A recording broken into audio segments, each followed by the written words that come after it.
there's Brian, collector and barter site. Perfect timing, Brian. Perfect timing. All right. Okay, so that is on Facebook.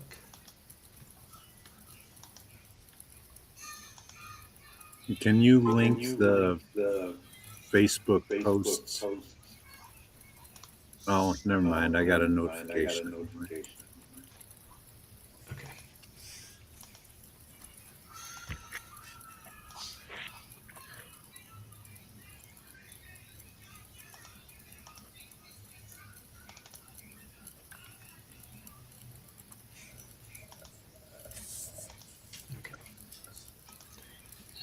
All right. Yep. So it looks like those are both. Sorry, I can't hear anybody. Now you can't hear? Now he's gone. All right. Well, we'll let him reconnect. Okay. We are live. Hello, Stephen, in the chat. Good to see you, buddy. Welcome back to session 2. We'll do a quick recap just to reorient and remind everybody where we were There you go. Oh, last time. The party began their adventure by being summoned to a large tower in sort of the central area of the 8 kingdoms, where they met a wizard named Melmodoc, who sent them off on a quest to find this tower that looked like a hand that had recently appeared about 2 days journey to the west. And the party undertook that quest, followed their directions, found the tower,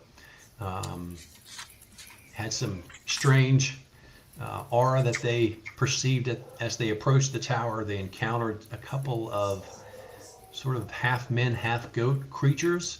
From a distance, they could see around the tower. They waited and approached covertly and were able to encounter a couple of them, get into a little bit of a skirmish. They eventually fled. The party then used a rope to ascend to the second level of that tower and explored around on that level. They found a ladder that went both down and up. The party explored a little bit. They found some symbols on a wall and a strange hand that sort of had a circular design to it. And then they've been down. We're now on we're down on the second level of the tower. I guess we came in on the third level of the tower. Now we're down on the second level of the tower, and the party's been exploring, set off some traps and some interesting magical devices, and at the end of the session had entered into the far eastern room here where the little signals are clustered, and I'll switch over to that view. Then I can do this. Let's see. There we go. Let's see if I got this figured out this time. Boom, there we go. And make that smaller. There we go. So the party's over at the far eastern side of this second level of the tower, where there was an alchemist's laboratory that you were in. And so that is where we left off. I believe you'd found a book that seemed to have some notes of his sort of alchemist tests and so forth. And I think that's where we will pick up.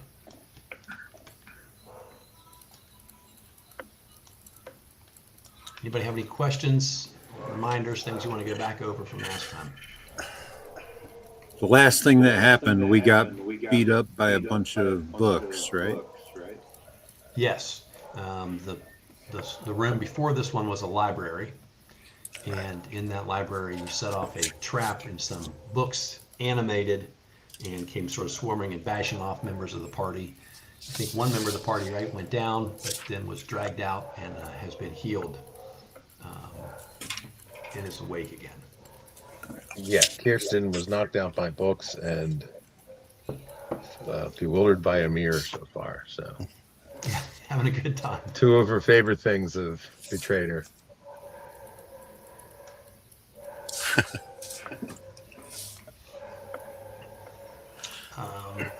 In this room, this number 8 room, are we able to search a little bit more?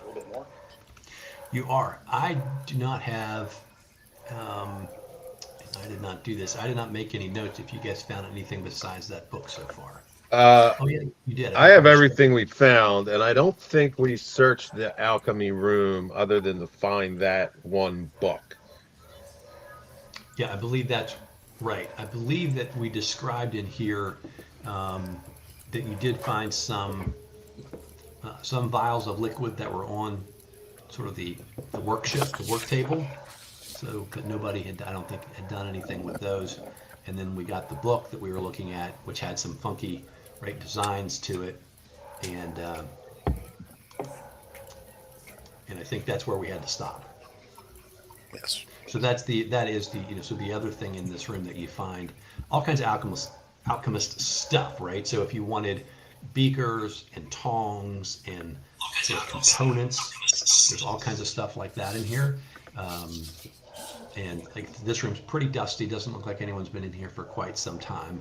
But like I said, you do find 3 vials that appear to have some type of a liquid in them. Okay.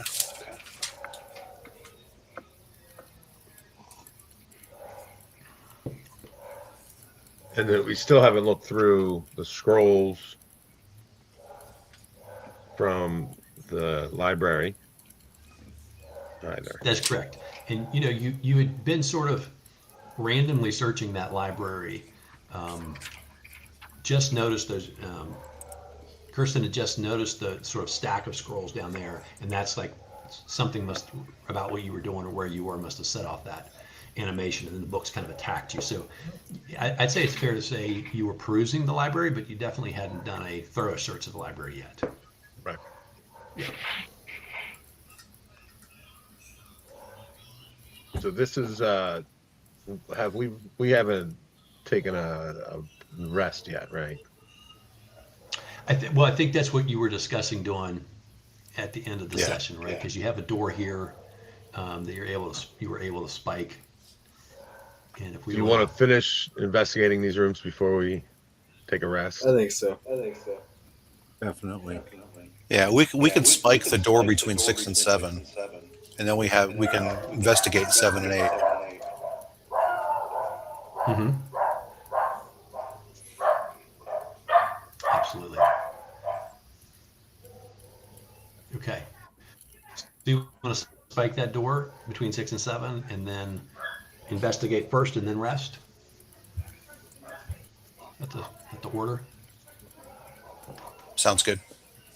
I'll guard the door while they All right. Tater, take up residence in case anything comes sneaking up from behind. Where would you guys like to start your search? And if you want to tell me anything more specific that you want to do, let me know. I should probably start looking for traps in the alchemy room first. Okay. Is there anything particular you want to do? So what was in there? A desk? I don't remember. Yeah, so there are shelves around the outside, right, with components and glass vials and that kind of thing on it. And then in the center part of the room was a large table. And it's where there was a book. You found the three vials were there. And, it's all very dusty. Well, it was before you guys showed up. For So basically, you've got shelves around. Whoa.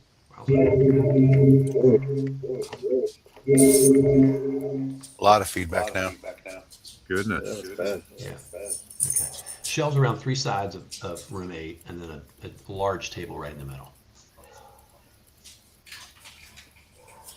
Marcus will start checking shelves in the table, looking for anything that has liquid still in it. I'm sorry, you're searching the shelves around the outside or the table in the middle? The shelves on the outside to start. Okay. Yeah, so you do find some bottles or vials that look like they probably had something in them at one point, maybe like something that was in liquid that looks like long ago it just turned to sort of semi-dehydrated goo. And other than that, you would find essentially the kind of things that an alchemist would use. Bottles of all kinds of sizes, all kinds of different things that you're not really sure what they are. You know, some of it looks like ground powder. Some of it looks like it probably used to be some type of body parts that have long since decayed and just sort of turned to dust, ash, or not ash, but to dust. And so if you wanted something, if you were alchemically inclined and there was some stuff you might want, you would probably be able to find that here. But beyond that, you know, you really don't see anything that you would think would be of value. Your sense is an alchemist would really like the stuff that's in this room. If you wanted to bundle it all up and sort of bubble wrap the glass and that kind of stuff, you could probably get a pretty penny for it, but it's obviously pretty bulky to take. While he's doing that, I'll search the room for secret doors. Okay. Anything in particular you want to do? The walls, the floor, if there's any carpets, I'll take a peek underneath. If the desk is large, I'll move it and look behind it. Okay. So the floors are stone. The shelves on the three sides that don't have the door are like built into the wall.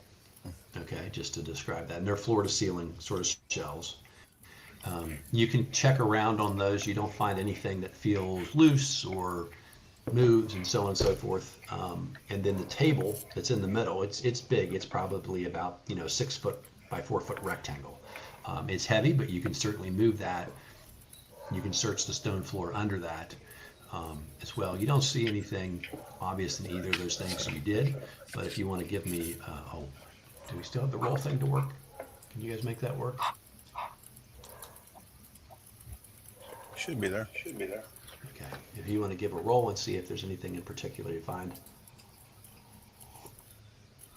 Well, I have a 3 in 6 chance. I rolled a deuce. What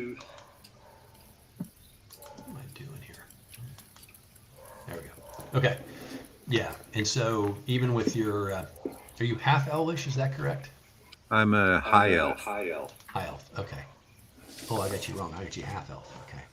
High elf. Even with your elvish intuition, you did not determine or discern anything in here that looks like a secret or concealed door. All right. Okay. What does Kirsten want to do? Well, it doesn't. I don't think this is a trapped room, probably, unless they find something else. So I'm going to go back to the scrolls, I think. You want to go back to the library and specifically the area that had the scrolls in it? Yes. Okay. Yeah, and you find in there lots of scrolls, and you begin, I'm going to assume you begin just sort of looking at them to see Well, what you find. scoop them all up and leave the library so I don't get attacked by any more books. Okay, so you're going to scoop up as many scrolls as you can get your arms around and go back And into then the take them alchemy and room? start reading them in another room, yes. Okay, so you can go back into the alchemy room and sit down on the floor. Yeah. Yeah, and you find three things. I think this is similar to what you saw with the books. Some of the scrolls seem to be written in a language, again, not only that you don't understand, but seems completely alien. Like it's not even like it's, something you don't speak, like, I don't know, kobold or, giant. It seems like a completely foreign script. You're not even really sure what it is. That's some of the scrolls. Others of the scrolls seem to be more sort of just like history. And they're all very different in different handwriting. And so you gather that these have been collected from, not written by whoever like owned the library, because it would be the same script. These have all been collected from different places. They tell history about places you've never heard of.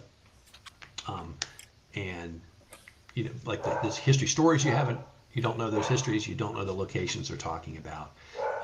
But, they might be of curiosity to somebody who perhaps wanted to travel places far away, right?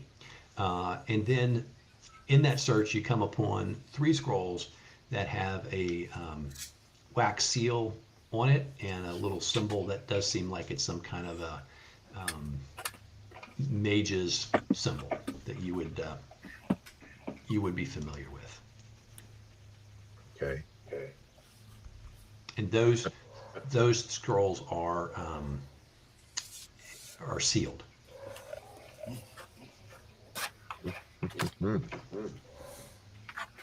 Open one. All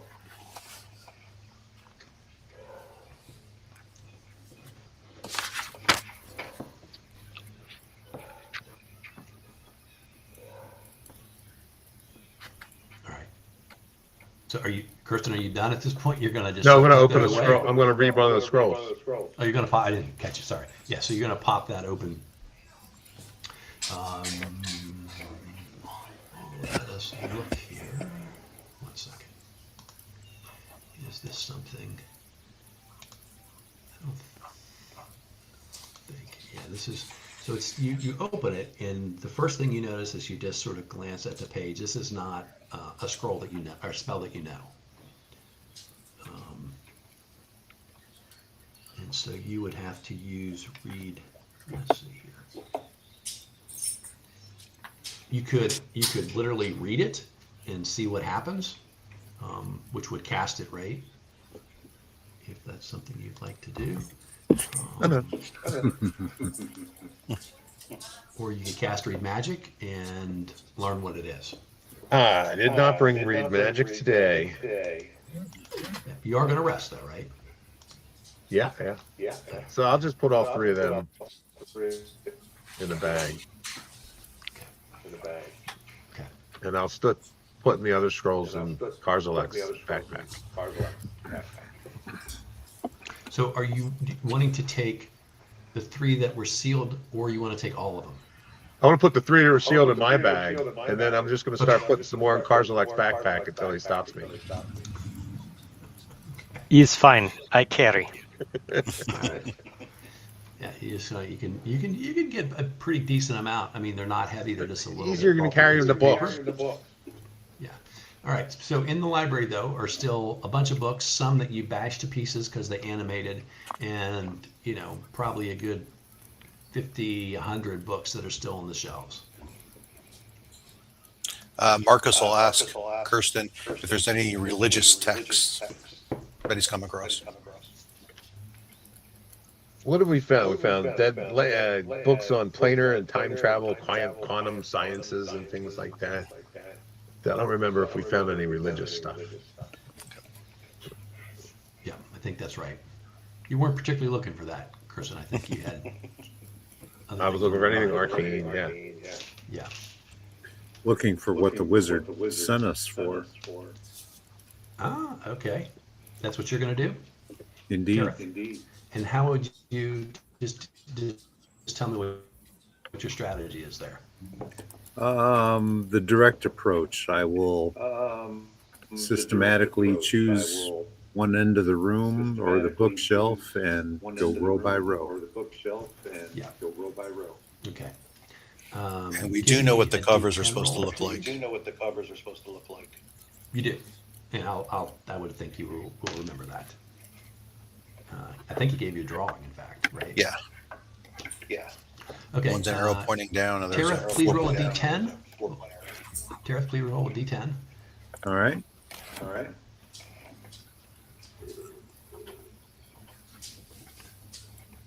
One. Wow, you are lucky. All right, so about 10 minutes into this, yeah, indeed, you come across one of the 2 books, a cover, let's say that, right, to be precise. You come across a cover that was a book you had been looking for. Excellent. good job. I'll alert the group to my find and continue my system. Okay.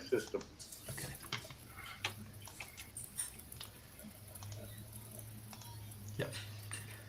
All right, so you see, whoops, here we go. You see this book on the right that has the 4 arrows. Okay. Okay. And then you continue your search here, and 10 more minutes, 20 more minutes, 30 minutes.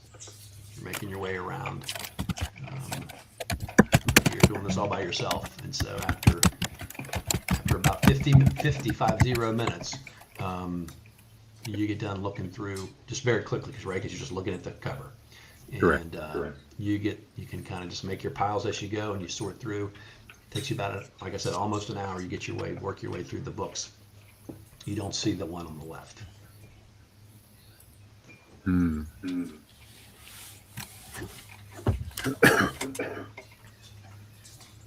I guess I'll switch my search to the ones that are on the floor in tatters. Okay, then there's just 10 of those, and none of those have that cover.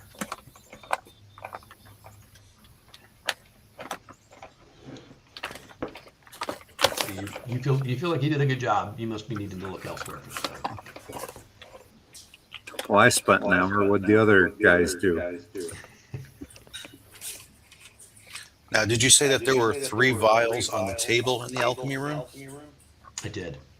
I'd like to look and inspect those.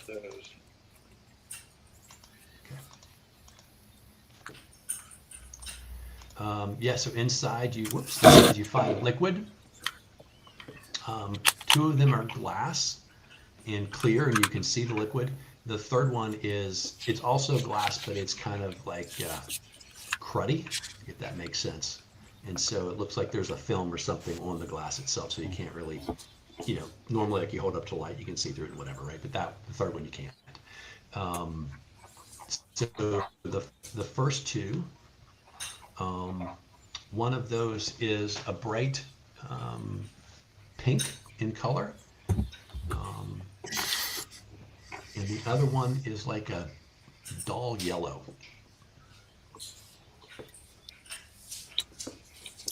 Can I take the top off or the cork off and maybe get a smell? You can. You want to look at the cruddy one, the pink one, or the dull yellow one? Let's start with the pink one. Sure. So you take the cover off of the pink one, and it's sort of a sweet smell.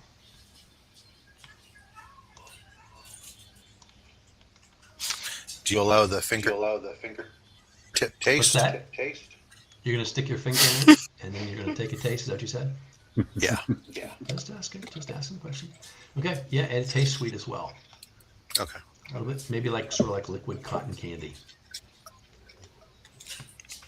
It's the Miami Vice cocaine test. Do I feel any different? No, that's the only thing you're really going to get there is probably some kind of adverse effect with the old finger test. Okay. Yeah. So. Okay. I move to the yellow one, but I do not taste this. But you don't taste that one? That's not anything. No miscability rolls. Oh, so you want to get the smell, I guess, is what you're saying. Yeah. Because that's the other thing you were doing the test. Yeah. Okay. So that one smells, I'm going to say like some kind of flower.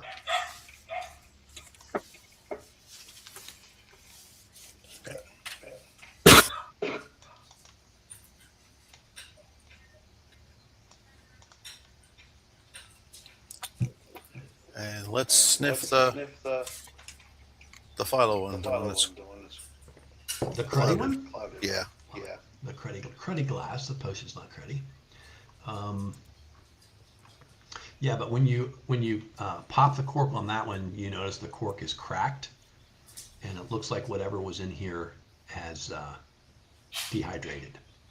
And Okay. it's just sort of like you just have some flakes of stuff that's stuck to the outside, and you could dump it, and the little flakes of something would fall out on it, but there's nothing to drink. Well, we've got 2 potions here, gentlemen. Don't know what they are, but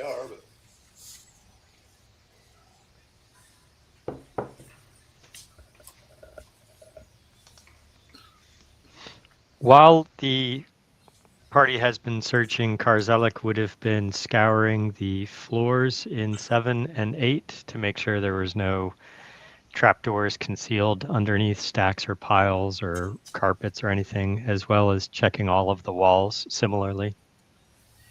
Okay, so the walls in 8 have the shelves are basically bolted into the walls, and they feel pretty solid. The floor is stone, and the only thing in 8 other than those shelves that are attached to the walls is the big table that's right in the middle. And Andrew, Tareth, your elf, did search in there and did move that table also, and like get down on the floor and search the stone. Under the table, he did not find anything in room 8. In room 7, you've got the bookshelves along the eastern and western walls, and a little table there on the north end in that little nook. And you can also search in there, but again, you don't see anything. And again, if you have something specific you want to tell me you're doing, you can do that, or we can roll if you're just generally looking around. Sure. It seems like 8 is pretty well searched. So in 7, Karzalek would move the table, as well as examining the floor for any scuffs or scrapes or any differences in dust, and then would use his, he's got an axe, so would just make sure that he can't fit the blade of his axe into any crevices, nothing, no levers action, nothing that will move or shift in both walls and floor. Okay. So he's able to do that. The room, it's hard to tell. There's still some cobwebs and dust, but there's been quite a bit of activity in this room between the flying books and then the systematic searching of all the bookshelves. And so, again, you can't tell for sure whether this has ever been moved, in recent times or not. But it's still kind of dusty. You're able to pick that table up and move it back. You do what you said about searching, very specifically for things that might be loose or move, and you don't find anything like that. Fair enough.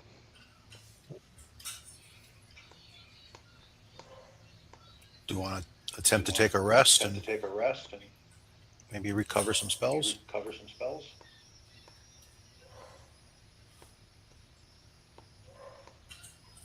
Good I idea. think that's a good idea. Okay. Yeah, I just don't know if I should change to read magic. 3 scrolls or 1 spell. And remember the rule, Ray, for Kirsten, 4 hours of sleep, and then if you want, right, if you're literally resting because you want to, for spells, right, 4 hours of rest, and then 15 minutes per level, so you only need an extra 15 minutes to learn a first level spell.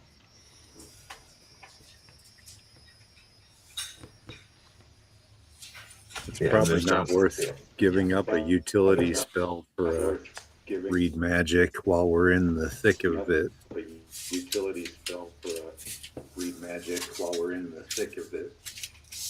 And how am I feeling after the mirror? So I think you wanted to incident? read the scrolls.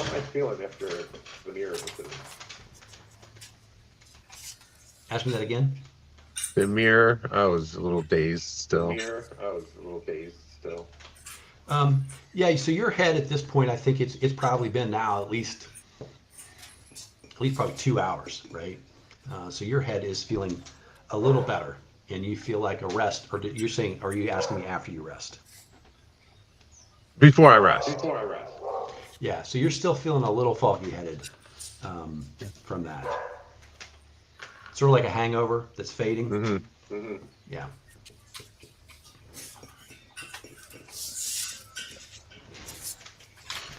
Yeah, I'm gonna switch to read magic. Okay. When you, Kirsten, after you rest and you wake up and you're ready to study for your spell, you find that your brain feels cleared up. Okay. Okay. And you're able to concentrate. You're able to study and learn that spell. Marcus is going to sit prayerful and try to get blessed and 2 cure light wounds. Okay. Good enough. All right. So Tater was by the door, I don't think ever moved. You do hear some sounds on the other side of the door. You can't tell, doors are mostly pretty thick, so you can't tell precisely what it is, but you can tell there's some sounds of stuff moving around out there and not being particularly quiet. There are sounds.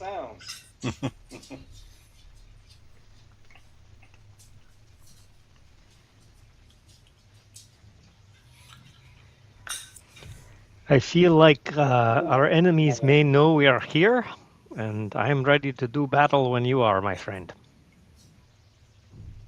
I'm always up for a good battle. Okay. This is post rest. So this I'm is always about the willing to time- yeah, talk. this is right as Kirsten's sort of finishing up studying his and learning his spell. The sound goes on for only a minute or two. It's low, and then you hear a sound that sounds like a door that's shut. They have shut the door. There was no indication that they tried the spike door. That's correct. Okay. You may recall that there was no indication they'd been into any of these rooms.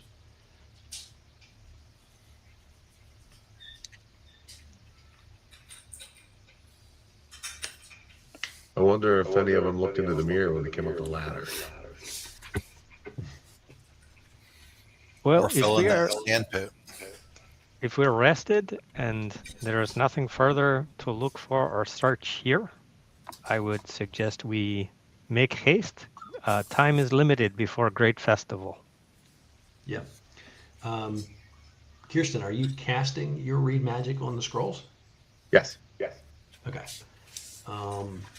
So let us. You can make the roll.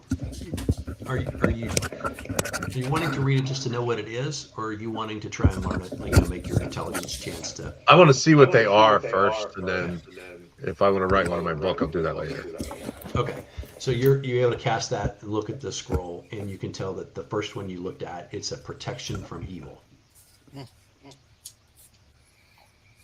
And it's a magic user variant, I guess you'd say. Yeah.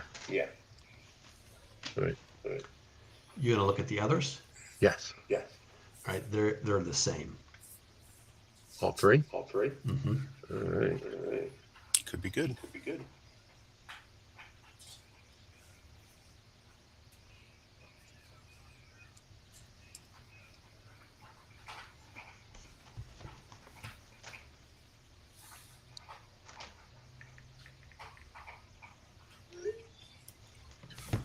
So let's unspike the door and move on.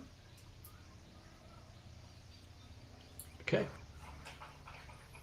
Karzalek makes ready for battle. We'll unspike the door and fling it open. Okay, you open into that room. Remember, it has the weird, using air quotes, rug in the middle. It's dark. And you don't see anything other than you notice the door on the far side is shut.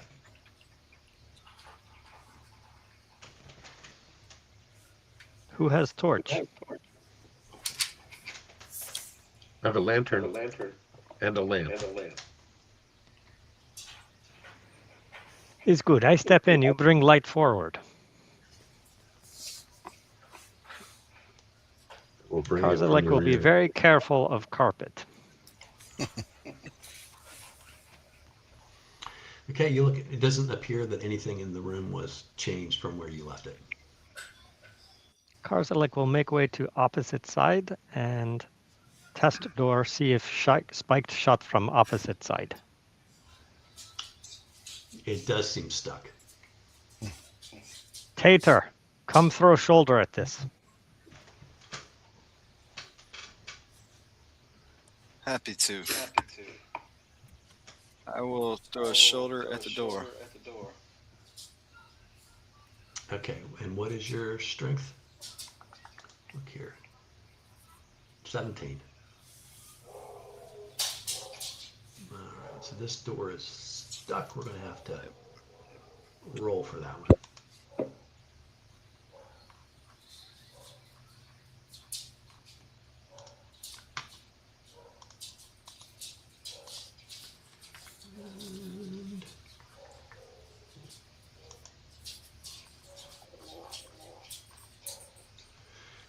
17 gives you a 1 in 3 chance. That's the wrong dice. D6. So you want a D6 or D? Yeah, D6. 1 in 3 Yeah. on a D6. On a 1 or a 2? So it moves, but just a little bit, and makes a pretty good thumping sound.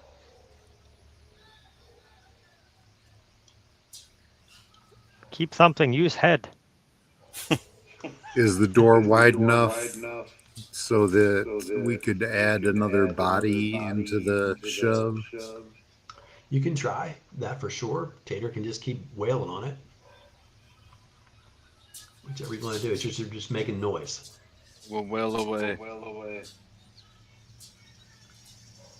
Okay, that's good enough. Tater gets his shoulder into it this time. It pops loose. It looks like they had something, not an iron spike, but something crude and just like a piece of wood that they'd sort of shoved in under there. You do notice when you come in that your mirror has now been turned towards the wall to the west.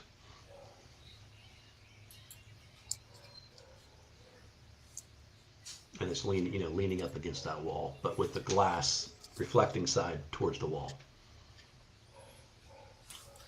Say we leave that right where it is. I got somebody. I'm happy to be first downstairs Okay. if Tater So you're or back in someone. this room. I was going to say, recall that this is the ladder goes both up to the floor you were on before and down to a floor you've not been to. We go Can we down, look right? down the ladder first before we? Absolutely. Look down the ladder, it's dark. You're going to bring your light. I think so. It's a good idea. All right, so you shine your light down into the first floor, and it, I don't know who's looking, but it looks like a storeroom. You see shelves, you see barrels and crates, some of which are open. And you see maybe if the light moves, maybe there's like a little mouse or something that scurries underneath under a shelf, like it was in there getting a little something to eat. And that is what you see. What if we look up? Anything looking down at us? No. All right. Take initiative. I go down. There we go. That's the way to do it. All right. Now we'll see if I can figure out how to use this. Nope. There we go. Okay, so you're going to come down I'll this go ladder. behind him. Okay.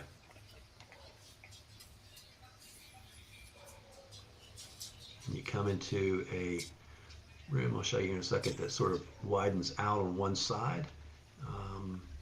And again, it's pretty full, again, with barrels and crates and all that kind of stuff. And so, you can't see when you get to the bottom of the ladder. You can kind of look around, you can see that, but you obviously don't have vision to every nook and cranny of the room because the crates and so forth are in the middle on the floor. And it's basically there's enough room to sort of walk around in single file around the sort of stuff that's piled up in the middle of the room.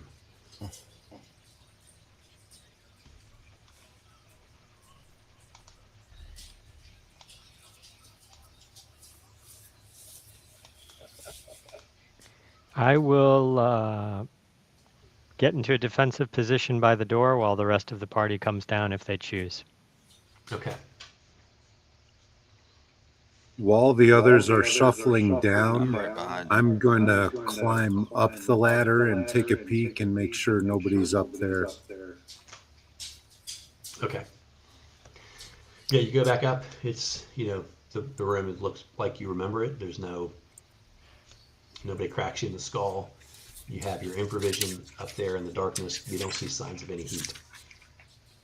All right. If I'm remembering correctly.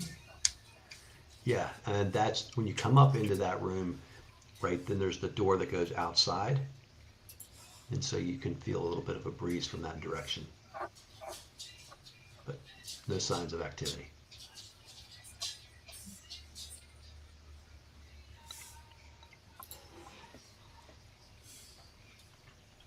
I checked the door to the east. Yeah, so the door to the east is not, well, there's no lock on it.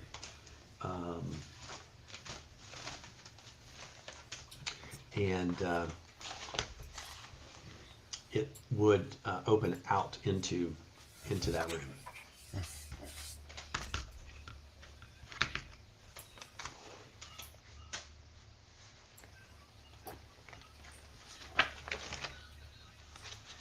Should we make sure there's safety before searching these boxes, or do you want to search boxes now? And we should probably poke around while we're here. Okay, I keep guard. You poke. Okay. I will Marcus. join them on the next level. I'm sorry, what's that? Marcus is still upstairs? No, Marcus has come down, Oh, okay. and he's going to poke around with his flail into whatever's down here. Okay. When you search around in the storeroom, you find what you would expect if someone had a room where they were keeping provisions.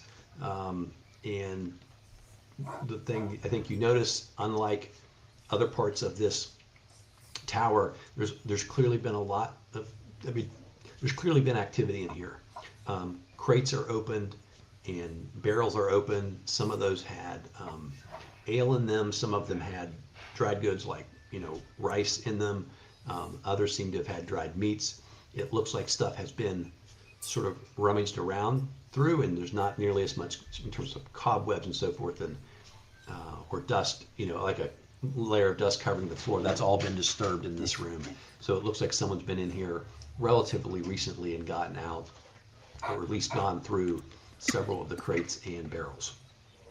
Everything you find is basically some type of food, right? Whether it would be food that you could just, like dried meat that you could just sort of take a chance on and eat, if not knowing how old it is, grain that you could cook, ale that you could drink, that kind of thing.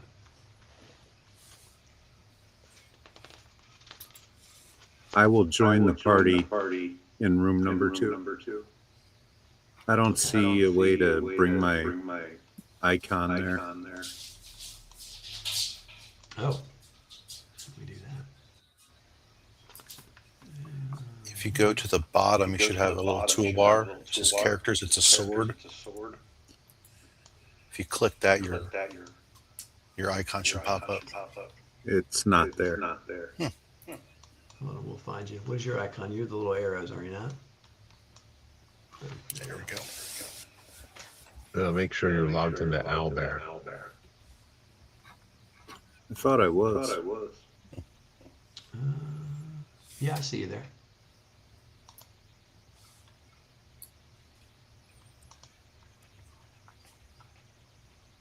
Okay.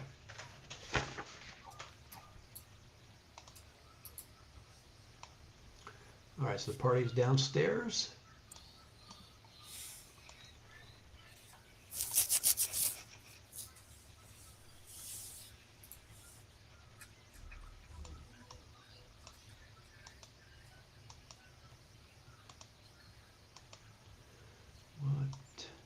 You're all sort of gathered up there. What do you want to do? We keep pushing, yes? We have to We're find ready to go second through book. the door. Yes, Tater, go. So we have, who's got the light? Marcus, did you find any potatoes? I found rice. If he roots around, he'll Uncooked. find some potatoes in here. All Okay. kinds of little eyes growing on them. Oh. Got some tater eyes. They've been in here for a while. Who's got the light, or do you not have any light? Somebody has a lantern. Kirsten has the lantern. Okay, which is, I'm just again, up to you. I'm just confirming you have a light source lit, which obviously, when you go into darkness, announces you're there, but is also the only way human beings can see. So, Because they are weak. yeah. All right. What do you Or want to do? vision at least.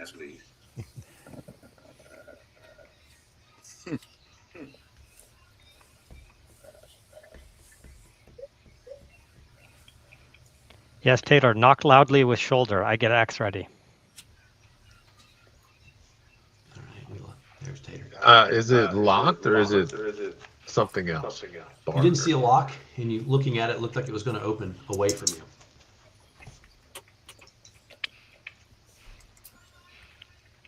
But nobody has Try said opening it before break. Yeah, no one has said they wanted to open the door, or that I didn't hear that if they did. I'm ready. Y'all ready? I'm ready. Y'all ready? Let's go. All right. Tater through I first. open the door. There we go. Tater, you Always. open the door. Light from behind you sort of illuminates in. Whoops, let me do that to this room. You can see a little bit of that now.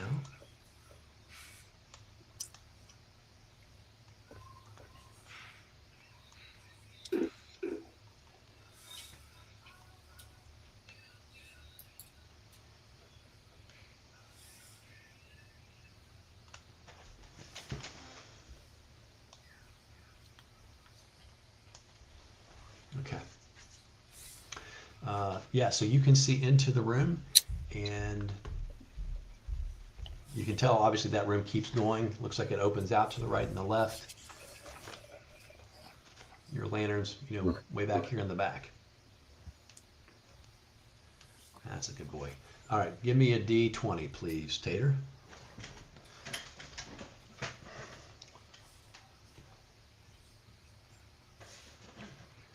I don't like that. That's a good boy. I'll knock it out. Oh yeah. Oh, you are not Oh. any fun. So you hear a voice speak to you from the darkness that says, "Friend, come forward. I need your assistance." And you feel a little fuzzy pull, but you're just like, "No, I don't think so." And you kind of shake that off.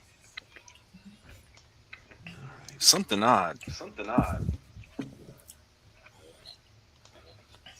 Yeah. All right. So let me get some other things up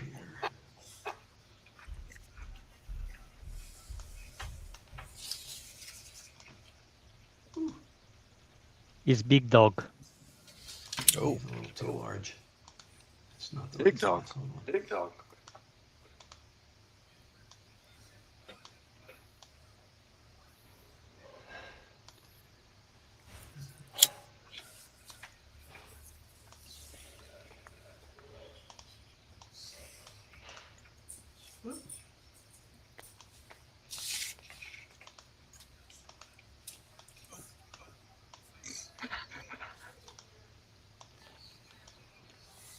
Okay. So there we go. So you see, as you move in, as your light source sort of casts more light into this room, you see two of those are goatmen. Two of these goatmen are in here. They have spears in their right arms or hands, and one has an axe, one has a sword, and they are. Here we go. Looking aggressive. And then you see one way back there. Tater notices there's one way back there, almost in the darkness. Karzalek would like to give one splitting headache. Okay, so you want to charge forward? Yes. They're sort of holding their position at the moment. Okay, I take that as yes. All right, let us roll for initiative. They got a 4.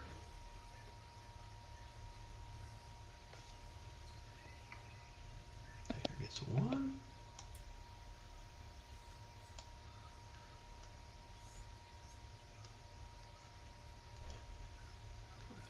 Six.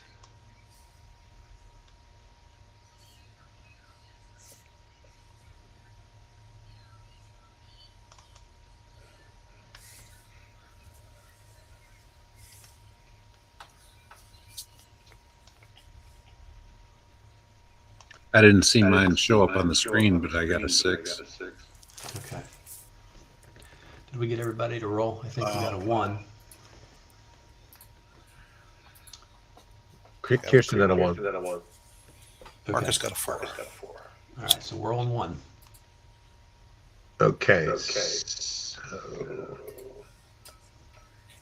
I'm going to cast a protection from evil on Marcus, Okay. standing right in front of me. Marcus, are you in the doorway? Yeah, I'm right here in the doorway.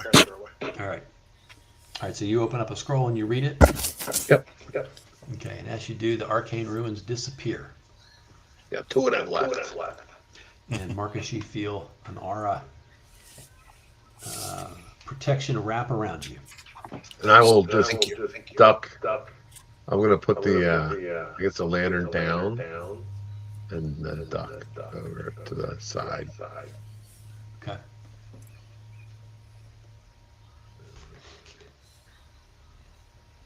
Okay. Now I think we're on 4. 4. Marcus would like to cast Bless on his friends. Okie doke. Oh.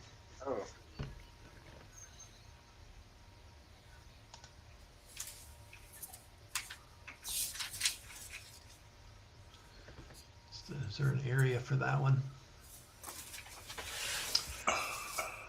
Area of effect 5 by 5. So they should get you can get everybody in that. Yeah. Okay. Okay. So that's what you're gonna do. Was somebody else had a 4? Yes. And the bad guys have a 4 as well.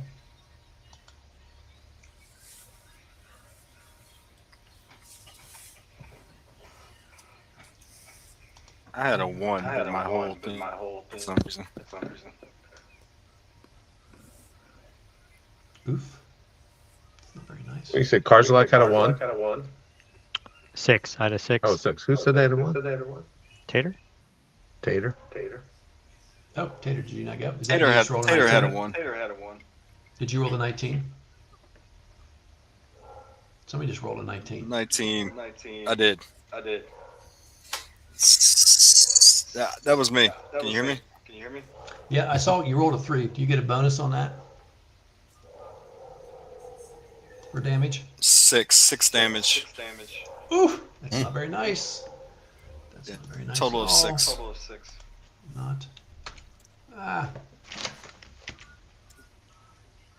Come here. Not nice. All right. And then the short sword is a 7.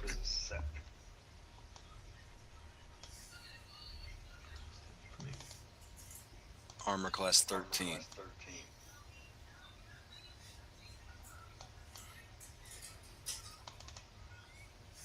Good grief. Stop it.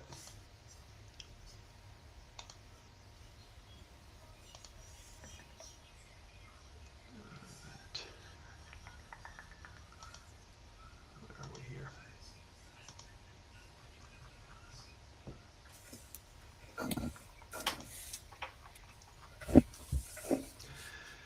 That's not very good. Armor class 1 is not good at all. No, that's not helpful. Okay. That's not helpful.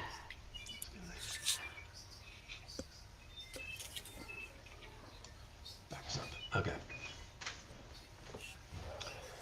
All right. That's their turn. And now I think we're on 6.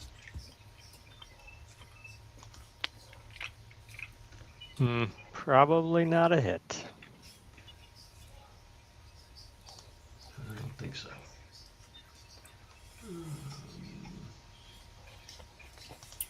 I probably missed also. Yeah. 5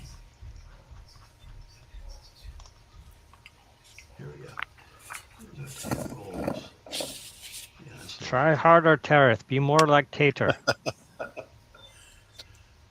Yeah. I will try. Okay. Unless you guys had bonuses, those are going to be misses. They get one for bless. Oh, I get one for bless and one for being an elf, so I got a 12. You feel like you were very close. Very close. Andrew, are you engaging immediately with your sword? Is that what you said? Correct. Okay. All right. Very good. All right. Let's roll initiative. Do we get everybody? Oh, Car's back. That's not very nice. They got a 4 again. 4. 6. No. Tater has a 6. No. Kirsten has a 6. Tereth has a 5. And we are on 1. Car's lack. Much better. Oof. There you go. Nice. That's not appropriate. All right.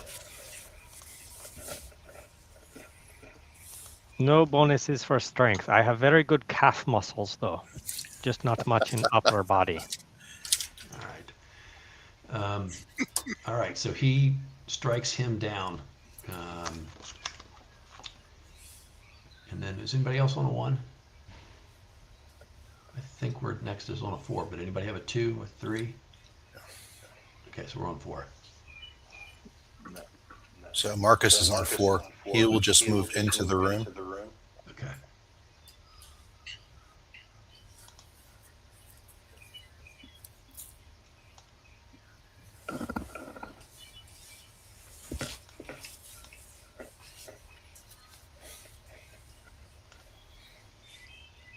Okay, I don't know if we got an extra tater on there. Why not? He's gone. I don't know where that came from. Okay, so give me a second.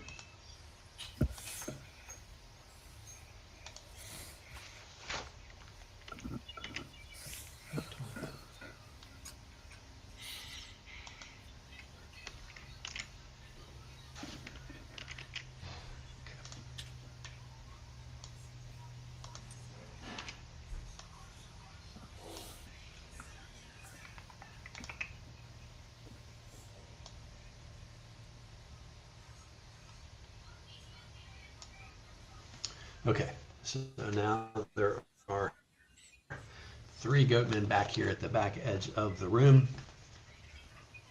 And yeah. All right, so that's what you see.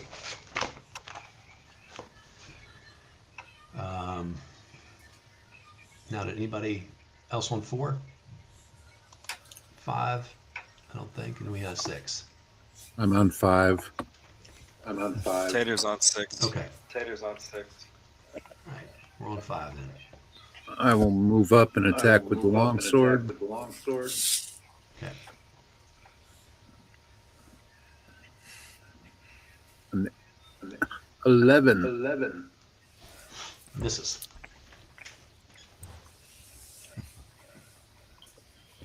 All right, now we're on 6.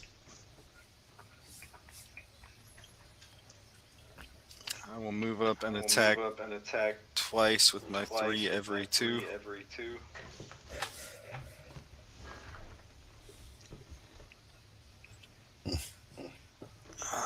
Miss.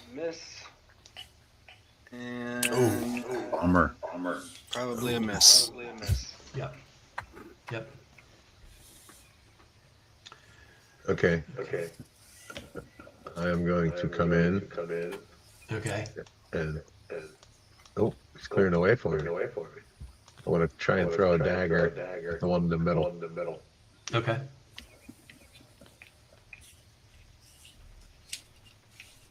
Uh, 18, 19, 20, 21. Nice. Ouch. Yeah, And they're medium though, right? they are. 1 damage. 1. All right. Better than 0. That's how I roll. That's it. Okay, let's roll initiative.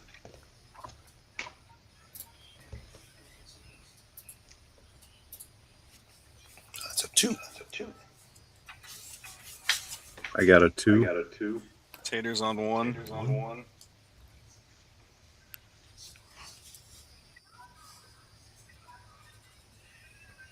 Got a 6.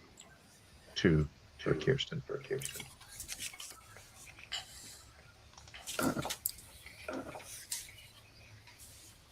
Okay, then we are on 1.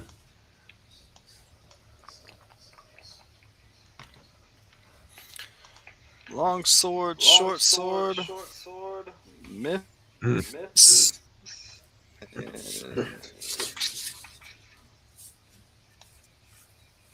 Ooh, Nice. And oh,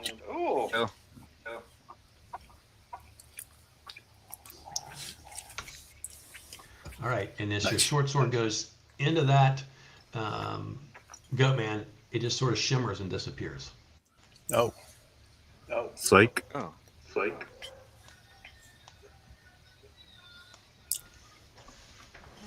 And they are on the move towards this door.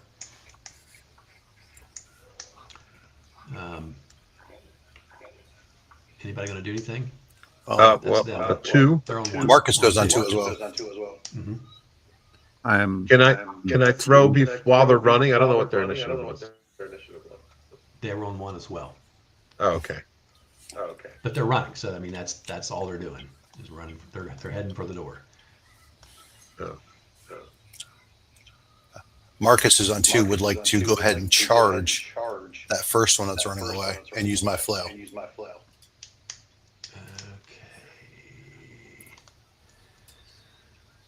So their speed is pretty good. So I don't know that you're going to catch them, but you can make a run for it. They're going to come to the door and try to knock it open. Okay. I'll try. So +2 for charge, +1 for bless. Makes my roll an 18. Excellent. And I do Yeah, 1d6. so he's kind of hung up there on the door. 1d6 +1 for damage. So it will be 5 points of damage to this one right by the door. Oof, all right. That's not good. He does not shimmer and disappear. also on 2. I'm going to try and strike this one here. Okay. 15. Yep. As a hit. And it shimmers and disappears. Okay. This guy's out the door. Marcus is bashing him in the back of the head. Stay on him. Pretty sure he's going to be faster than me. Okay. I think we only got to 3, right? Well, 4, yeah. 5. Kirsten's not going to do anything. Just move over here. Okay. Okay. What about Karzalak? Karzalek sees the motion of the melee and follows it, and will try to also pursue, but short legs understand Yeah. not catching up. Yep. Okay. So one thing you notice, obviously, when that door opens, it's outside. And so this dude, the goat man here, is running outside. And Marcus, are you going to follow? No. No. I'm going to stop at the door. How about Karzalak? Yes, follow. Of course. Excellent. Okay. Wolves are natural sprinters. I am quite nimble. So he's going this way. He's going to get ahead of you, but he's running around the base of the tower. Okay. Now I will you're be out there. slinging shield to ground and sliding melee weapon away, going to pull short bow if he keeps running, shoot him in back. Okay. So that is going to slow you down. Sure. I But don't you want him hit- to fall out of sight. I'm waiting for him to make break for it. Oh, he's running. Yeah, I plan to try to keep running after him. If he starts running away from tower, I have more opportunity to get bow out and shoot him in back. Okay, so right now your goal is stay with him because Stick you can with him. tell if you stop, he might get around the corner from you. Yes, no, follow first. Okay. Like when we used to play the game Smear the Elf in school. I'm Hmm. familiar with that. Okay. Wait, come All right, back. so you I am guys- friend. You guys, it is all quiet in here at the moment, and you are, your dwarf is gone. You hear nothing about the little goat man who ran away. But so everybody else is going to more or less stay here. Not at all. I'm gonna move out the door and start circling the tower in the opposite direction. Okay. All right, you're gonna knock Marcus out of the way. Yeah. Get out the door. All right, so he gets to right here, Karzalak, and he's got a pretty good. I mean, he's getting further and further away from you, right? He stops here, and it looks like he is doing some kind of incantation. If he starts doing incantation, I'm going to press against the tower to see if I can get out of line of sight and get out bow. Yes and yes. Yeah, you could go like this, and you would break the line of sight. He can't see you. You can't see him. And you get out your bow. Right at the time you get out your bow, and then Tareth, I'll open this up for you.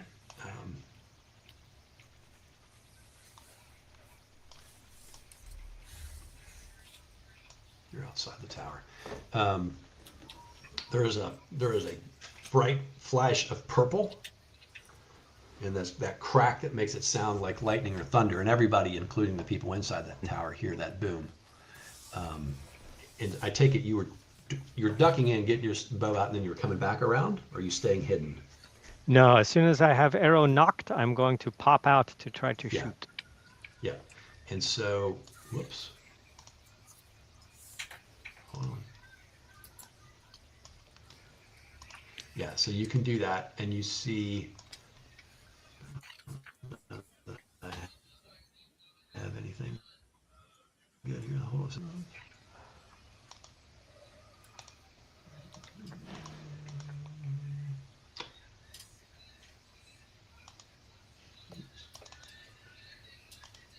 Let's see.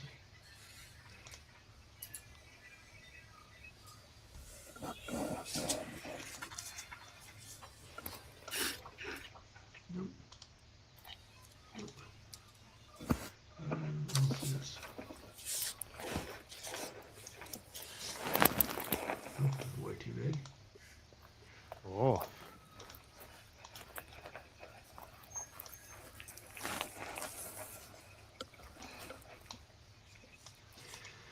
That's the best I can do. You see this shimmering oval of sort of purple energy, and you can shoot at the guy. I think shortbow has a rate of fire of 2. It does. So I'm going to drop 2 20s and a d6 in case there's one hit, and if there's a second hit, I'll drop another d6. Looks like one hit, probably. I've got a bonus from Dex and 6 points of damage. Yes, it does. And And you still have a +1 for bless. Which is getting close. Only 6 melee rounds. for the bless. Yeah, yeah. So you hit this guy, and he, it looked like he was going to step towards that purple energy, but he was not looking at you. He had his back to you, and he was stepping towards it. And you plunk him, and he sort of staggers and falls, and like he's going to reach towards it, and then he just goes goat face first down in the grass. Nice I job. do big feast Done, pump. Karzalek.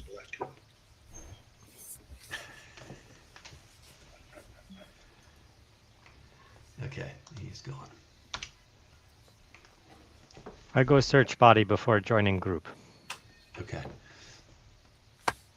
You come over to search this body, and you start searching through the goat guy, and then that purple thing sort of shimmies and shakes, and then shuts with a big thunderclap, and it's gone. Goat man's still here. All right. So that goat guy has a pouch on his side that has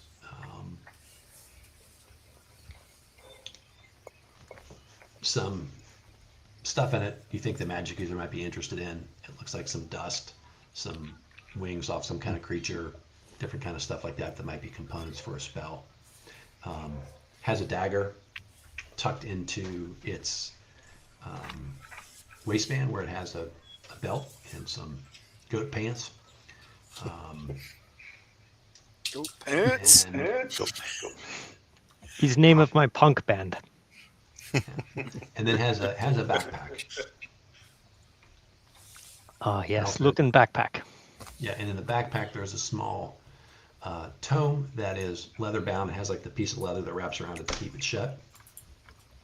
There's a candle, some flint and steel, and looks like a little thing of ink and quill of some sort you could use for writing. Very good. We'll give the magic user. Tome does not have symbol Correct, does not. directional. Very Correct, good. does not. Rejoin group. Okay. All right, and so the elf, I don't know what you did when you heard the giant thunderclap. You can be around the other side of the tower by now. I mean, that obviously took a little bit of time. Yeah, I guess I'm just taking a lap. Okay.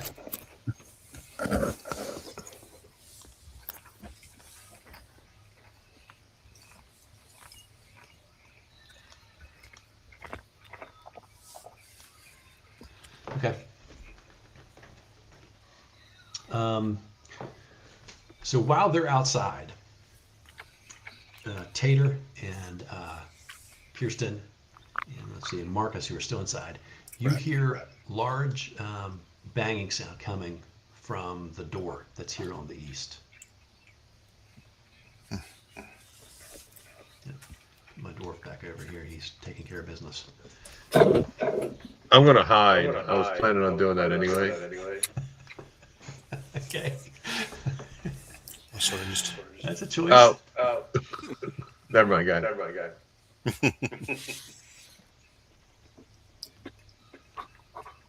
Mark's just Okay. in the middle of the room waiting.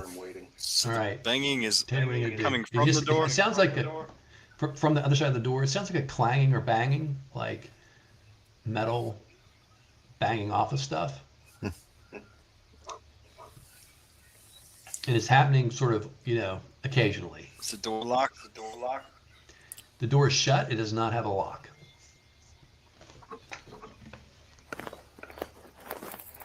Perhaps we wait for our companions to return. Good idea. You could. It's a lot less fun. Okay. So Does it the sound bang- like they're hammering spikes? No. It sounds like something metal sort of just like banging around in there. Marcus says he casts fireball. All right. Well, then let's wait. You'll get your colleagues back in here. And the when they come back in, the clanging continues. And you guys also, as you come in, hear this clanging sound coming from the far side of the door to the east. Are y'all ready? Sure, wait. Here, Kirsten, take all of the things I find from corpse. Maybe Oh, sure. useful. Here. I'll give you this, and here I hand you in return the bag with 250 gold pieces. Hold that. Seems That's good trade.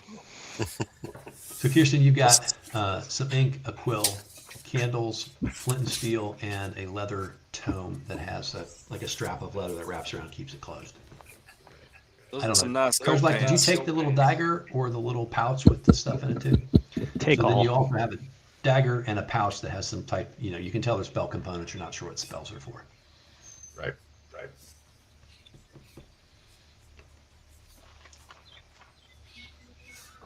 All right, Tater, we opening door? Tereth, do we stand back with bows, or are we think danger? I think due to the close quarters, I'd rather go toe to toe with my long sword. So Okay, excellent. Open Where door. is the light? Where is the light? Last I knew, it was set down in room 2. It was. So it's I'll go get it. yeah. Hey, I got a new one here. You gave me a lot of stuff. I wish I had some kind of journal to write all this down in. You need an adventurer's log, Kirsten. like an adventure log or something. Something One moment. like that. Tonight's game is sponsored by. I could run that little commercial when Oh, they're it has an orange hat on it. commercial for Ron. Okay. So you're going to hold the lantern, Kirsten. And you're going to have to stop hiding behind that big column. No, I'm going to hand the lantern to somebody else. I'll take the lantern. I'll take the lantern since I'm behind. Yeah. I'm not coming out from anywhere. I tried. Okay. All right. So Marcus, you got the lantern in the back. Yes. So you're sort of backlighting these 3 guys. You can see this door. A door is going to open towards this room. It has a handle. You can pull it towards it. And the clanging again. Clanging continues. Okay.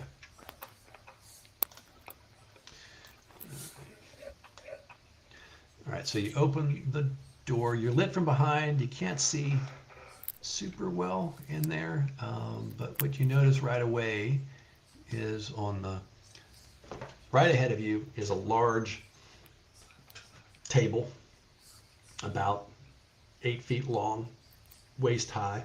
On the far side of that is a great big fireplace, not lit, but you see a great big fireplace that's probably, for a human being, it's a little over waist high, so you could have a really big fire in there. And then left and right of that, hanging from the ceiling, from big hooks, are different types of pots and pans and things like that. You notice on the floor in front of you, there's some dust and debris in here. This room is sort of in disarray. It looks like that something's been bashing around in there.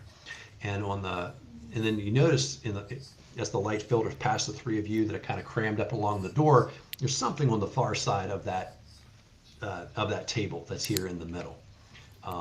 It's below the height, sort of like you can't quite see it because it's on the other side of that table and you can't really quite see what it's doing, but it's moving. It's coming around towards you all. It's coming, it's going sort of like north to like loop around the table.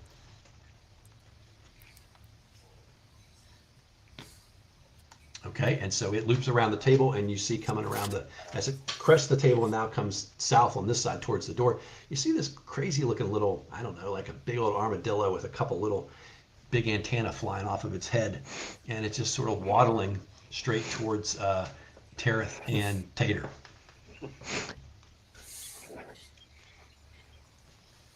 And it keeps waddling over, and it comes waddling right up to you. And let's see. Tater, what do you? Quick, shut door. Tater, what are you sporting there in terms of your armor?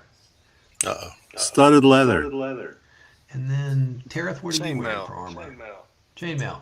All right, so he turns past Tater towards Tereth, and now he comes waddling right through the doorway, right up to you. And he sort of gets close, and then he kind of comes up, and like a great big German Shepherd that's gonna put his paws on your chest. He prefers studded leather over chainmail, huh? No, he wants Tereth, who's got the chainmail. Tereth has studded leather. Oh, did I get it backwards? Tater, you got the chainmail? Tater's got the chainmail. Oh, well then swap that. Yeah, he's coming towards Tater. Is baby rust monster? What do you guys see back there? He hops up on you, and his little antenna start flapping up against your chest. Push him off. Where are you going, Garthwack? I have to talk to man about horse outside, away from creature. Not fun, dude. Not fun at I all. will attack the rust monster, or whatever it is. All right. I mean, he's just being friendly. Do our characters have frame of reference for a creature? I don't know that this one is all that popular for first level characters would not necessarily know what this little dude looks like. I mean, what this little dude is. You know what I mean? Like goblins, orcs. It's far less frightening to first level characters because we don't have any magic or plate mail to lose. Says the magic user, you know? Yeah. Are you calling me up there?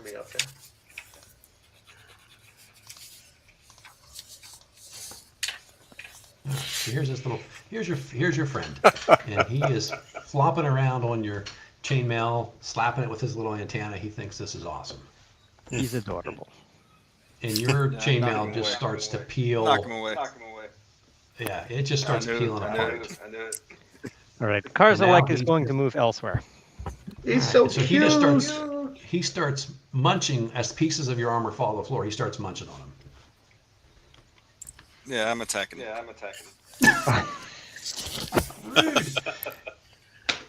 Yeah, Tater responds with violence. All right. So you guys are so freaking friendly. I think you're going to have surprise on him because he did not see an attack coming. But so you get to go first. He'll go on 6.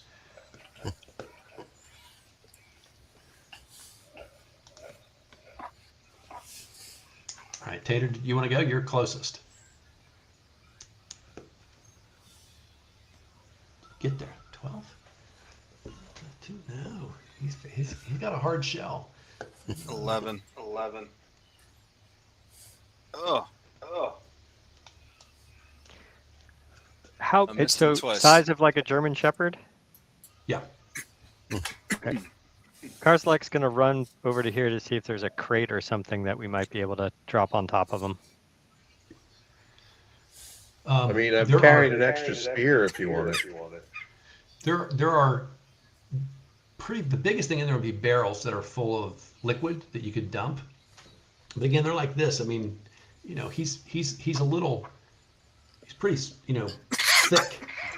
So you could probably use a crate or a barrel to sort of, be as big as him, right? But I don't know that you could put him inside of one.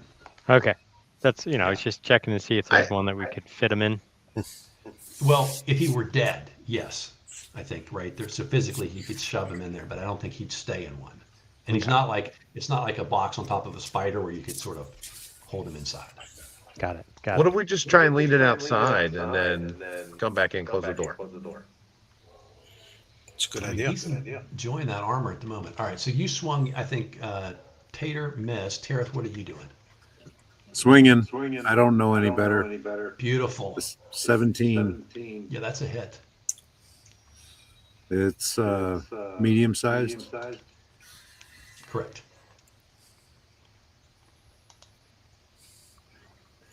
Whopping 6 points. Beautiful. All right, so you do 6 points of damage, and your sword just sort of like rusts, and the top of the blade just falls off. Okay. So now you may know better. All right, Marcus, what are you doing? I'm holding the let's lantern, run away. backing up slowly. All Sounds right, like well, we you need to hear go back sounds of upstairs. surprise from you see this creature's up there. You see Tater swings, Tereth swings. There's sounds of surprise and alertness, maybe some fear from them, a little bit of concern. And Kirsten.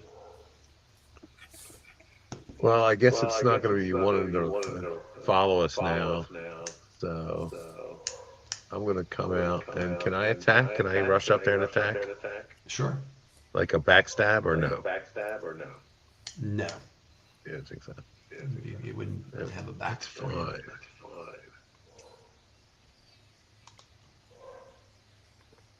Ooh, 19. Yes, that'll hit. Nice. And I'm using my short sword that I found on the dead guy. 6 damage. Excellent. All right, good. So you do I will- that. You I do will- 6 that points of is- damage, and your Take that off of our list. short sword is gone. He doesn't like it. You guys are very mean. All right. think is that everybody? Yeah, because Marcus is hanging out. All right. All right. Well, he is not able to land any other blows this round. So that is it. But now he is sort of alert that you guys are not his friends. So we're going to roll for initiative. He got a 1. 3. Marcus has a 1. Tareth has a 4. 6. Okay. All right. We are on 1.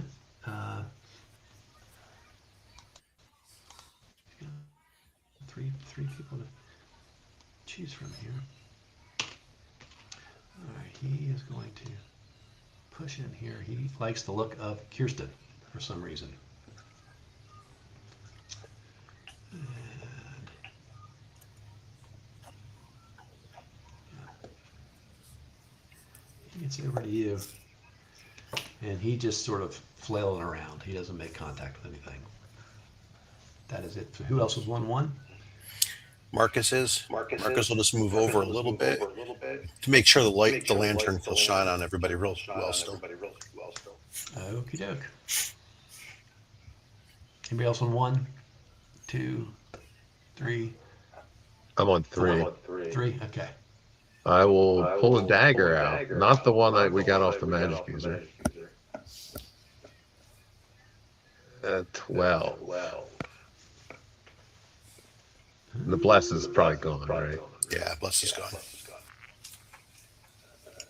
Yeah, so that does not hit.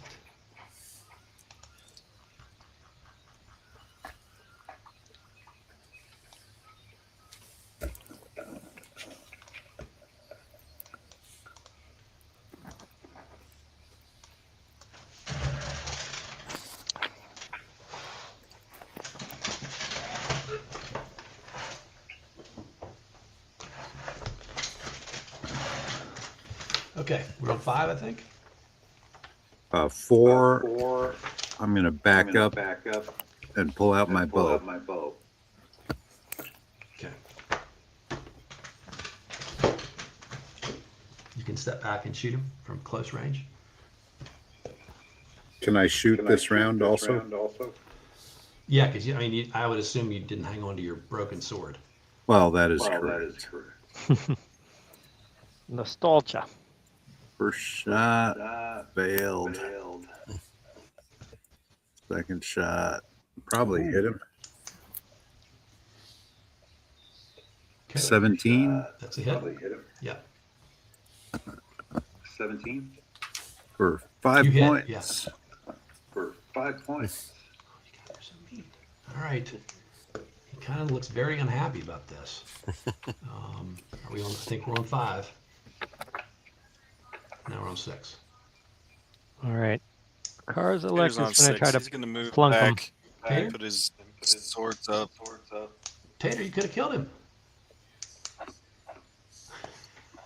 No, I'm not using my sword. It's a 17 and an 11. The 17 would do 3 points of damage. Why is everybody So it's shooting the, at me? Why is everybody shooting at me? The bow hits. The 17 hits. The other one does not. You said 3? Mm-hmm. Oh, he's not happy. All right, he's running back in here. Kirsten, you want to attack him when he turns and try to run away?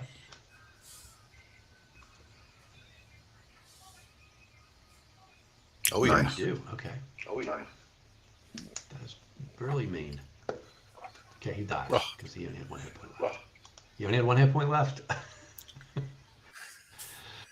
So Kirsten, what a great warrior you all right, are. so he's dead, Kirsten, what a great warrior Dead. you are. right in the doorway. Poor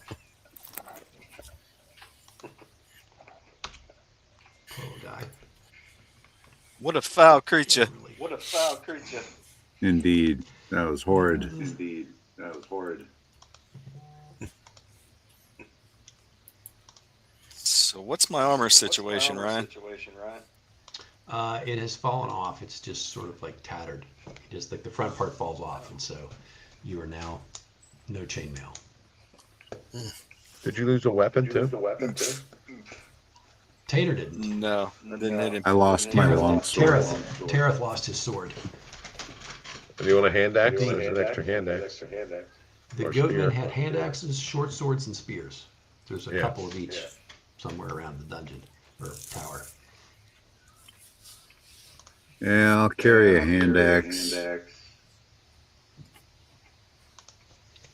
Okay. All right. So you want to go into room number 3, or what would you all like to do? Boop, I'm already in. I'm bringing the light phone. Yeah, so this room basically looks like it was a kitchen, a large kitchen. You notice a lot of like dust on the floor. It looks like the rust monster was in here eating through a bunch of pots and pans in here, but there's of course some higher up that he had to kind of jump and lunge to hit and would just kind of swing as they disintegrated. Other than obviously the cookware itself, there's the large fireplace on the far side of the wall and the large table right here in the middle, which doesn't have really anything on it at this point. Looks like the rust monster probably got up and knocked everything off.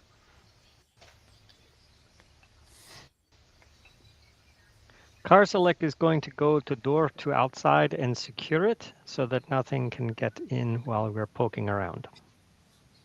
Okay, and you'll notice this door, which opens in, has the brackets and a large beam set off to the side of the wall that you can put on there and actually bar the door. Will do.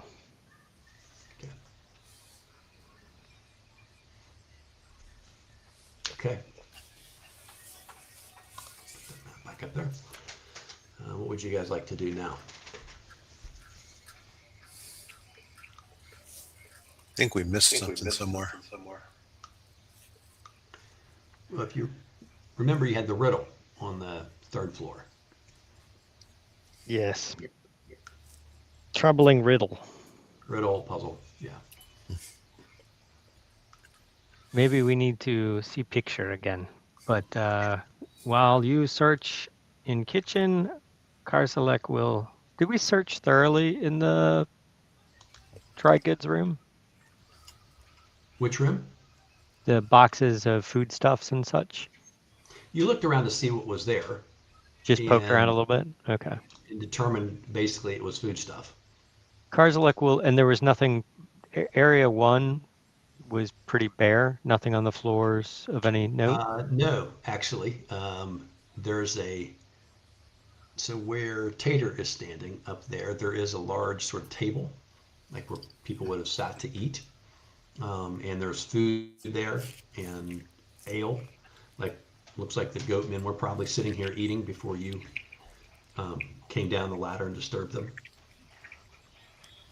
There's a number of chairs, different places around here. It looks like this was basically sort of a gathering hall or a place where maybe, visitors would have come, or maybe this is where, guests would have been allowed to sit and eat. Obviously, the food from the kitchen would come out into this room.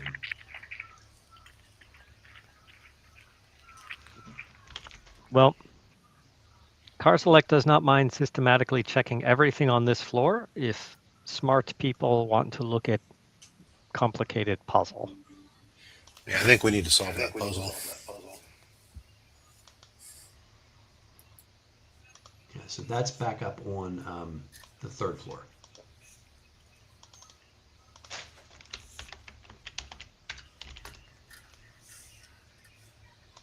If you guys want to go back up there. Yes, there was that Please. circular shape that kind of would push in. That's correct. We need to light the candles that gave us the riddle.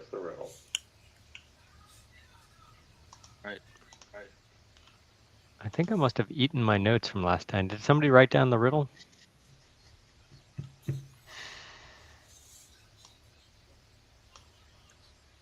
don't know.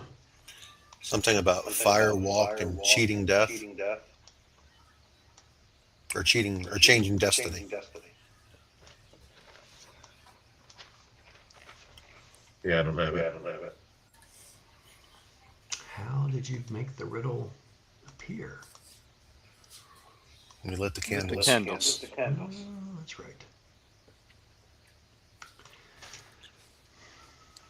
Did anyone see you the guys- chainmail on the way up? You know, I have a source of goat pants if you would like to try. Yeah, and the goat men that you killed, they had sort of a piecemeal leather. You know, it wasn't like a suit of leather; it was like pieces. So you could strap something together and get yourself to about armor class probably 8, with some, if you wanted to strap on some goat man leather pieces around your body. It's a little smelly. They smelled bad on the inside. All right, I'll do that. Okay. All right, so you guys are back upstairs on the top level. So let's do If anyone tells anyone else that I was wearing this goat armor, I'll kill you. I'm telling everyone.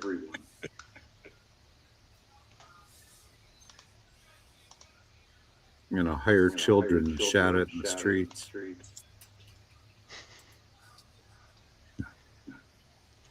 right, so you're back. If we go ahead and light the candles, Karzalek just is curious about. Oh, don't we only get 2 chances? That was the other thing, right? Wasn't there something about like 2 chances? Let's light the candles and maybe they'll tell us the riddle again. Because if we only have 2 chances, I think that's what made us hesitant to even try. You gonna light the candles? Yes. All right, so the mouth appears above the symbols in the door, and it says, "Choose wisely. Which among these grants the power to fire walk with me? Which can shape your destiny? You have but 3 chances to answer." So, and in the material, in the alchemy room, the laboratory, there was a book, but in the book there was nothing in the book that had any matching symbols or any reference to these. That is correct. You looked at that and did not observe anything in there that seemed to tie back to this or might have clues about this. I'd like to look at the book the magic user had. Maybe there's something in there. I'd like to look at the book the magic user had. Maybe there's something in there. The goat? The goat man magic? Yeah. Yeah. Okay. Yeah, so you take the other straps off. You instantly recognize this is his spell book. And if you look through, it looks like he has spells in here. But you don't see any notes about anything or no journaling or anything like that. What did we attempt to do again the first time? I don't think we tried anything. We just I think you brought that. Remember that giant, like the large statue of a hand? yeah, we did that. Yeah. You brought that out to see, and it sort of, it wasn't like We wasn't put a it up flat to the palm. hand.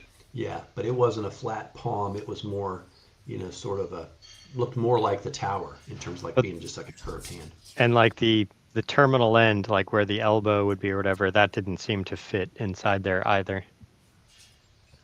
No, I remember that was too big. Yeah. Yeah. It was an oversized arm. We can put the mirror in front of this. And so again, the candles, at the moment the candles are burning, there seems to be a little glowing aura coming out of that, off the wall. So you can tell that the enchantment is sort of, it's all fired up and ready for you.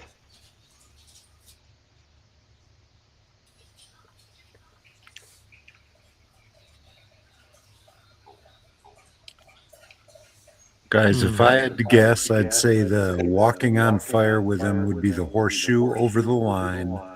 Changing destiny would be the V that turns into a 3/4 of an 8. It's just my guess. Hey Ryan, could you describe that circle on the lower right again? Sure. So that's obviously carved into the stone of the wall. And before you figured out the stuff with the candles and so forth, Karzalak had inspected that, using his dwarven knowledge of stone.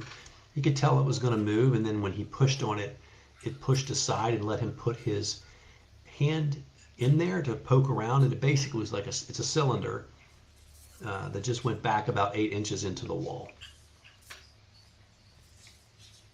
Okay. Maybe it didn't like a dwarf hand. Marcus will put his hand in there.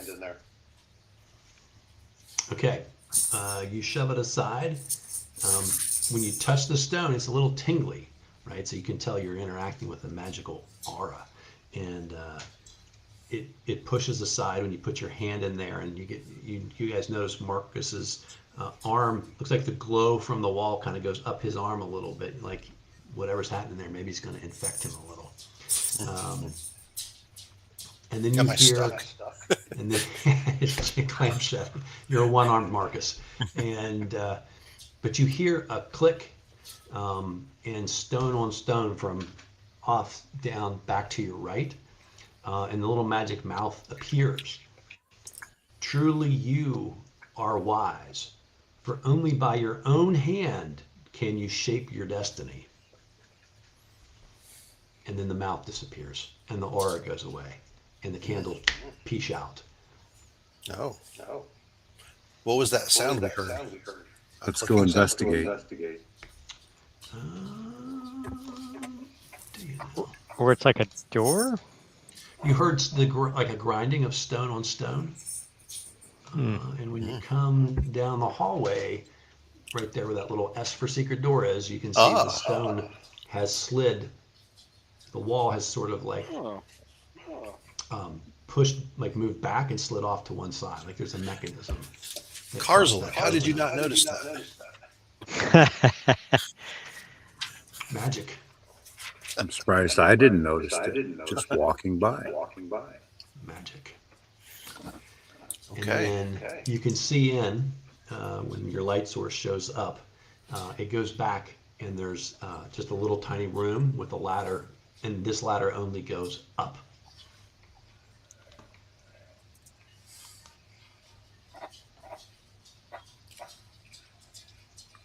Time to go up. Let's go. Let's go.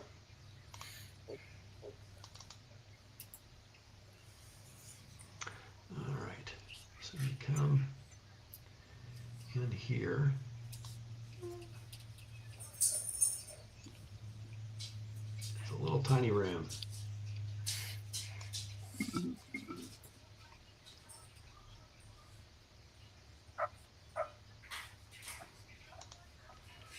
Probably shrink that down. It's so big you can't even see it. It's just a square room. You come up into this room. It looks like it was a sitting room.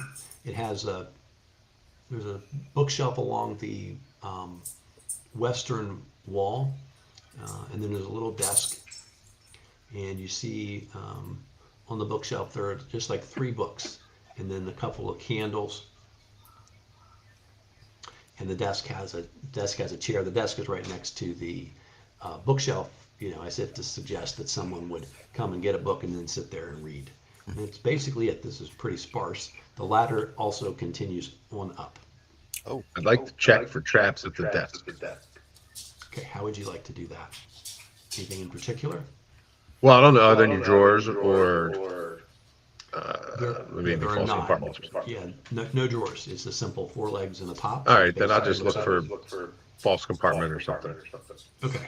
Yeah, you search around and you can sort of see there's no space where there could be a false compartment on this. It's just a piece of, about inch thick piece of wood that makes the desktop. Marcus will flip through some of the books to see if he sees anything interesting or any clues. Yeah, so when you open it up, you can see these are all written in the same hand as you flip through the pages, but they're not written in the language that you recognize. Kirsten, you might be able to read these. I will take a look, but do we see the cover of the missing book that we're looking for? Yeah, you, you do not. Um, being a magic user, you notice something. You notice this is occasionally moving back into a language that you recognize. So it looks like he writes in different languages.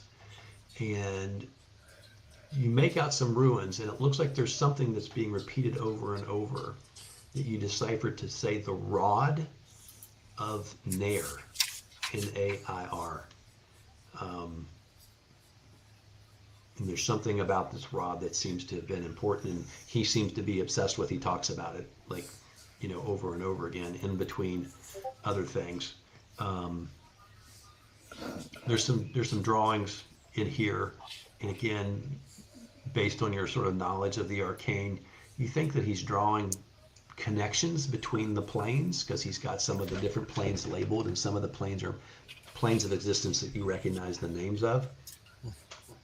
Maybe this is like a map that he had, because again, you recall in the library he was interested in traveling, right, between different time periods and different planes of existence, and it seems to be he's essentially journaling about that.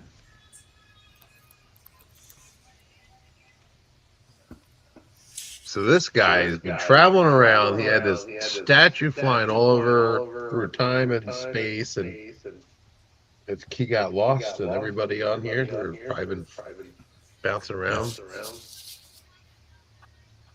That seems to be just yeah. We should find book and go before we bounce.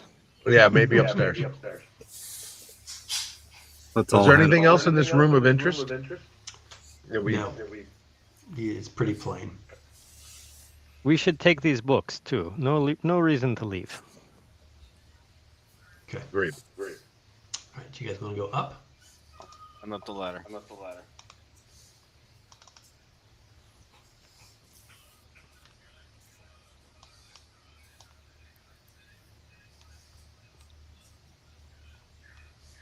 All right, you're able to go up. There's another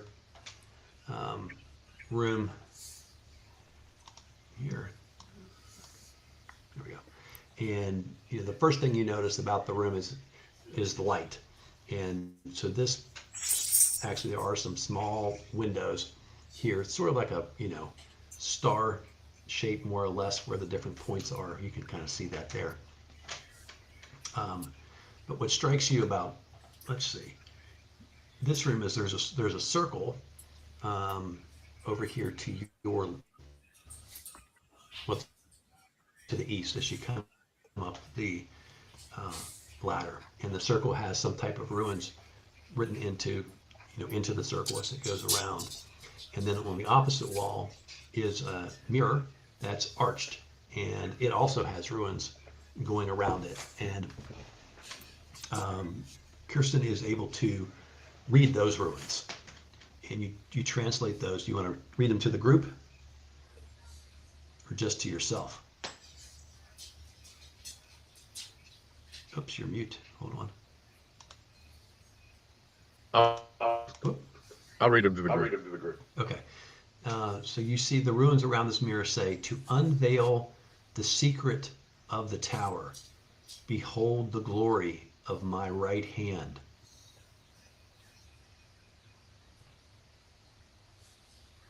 And We are then carrying the you notice- severed stone arm, right? You are. And you notice when you look in the mirror, it reflects, and there is an alcove, which is the exact same size as the mirror. So it's flat on the bottom, comes up, and is curved on the top, which is the shape of the mirror. The mirror's on the west, and then there's like this little nook cut into the wall on the east side, exactly opposite from that.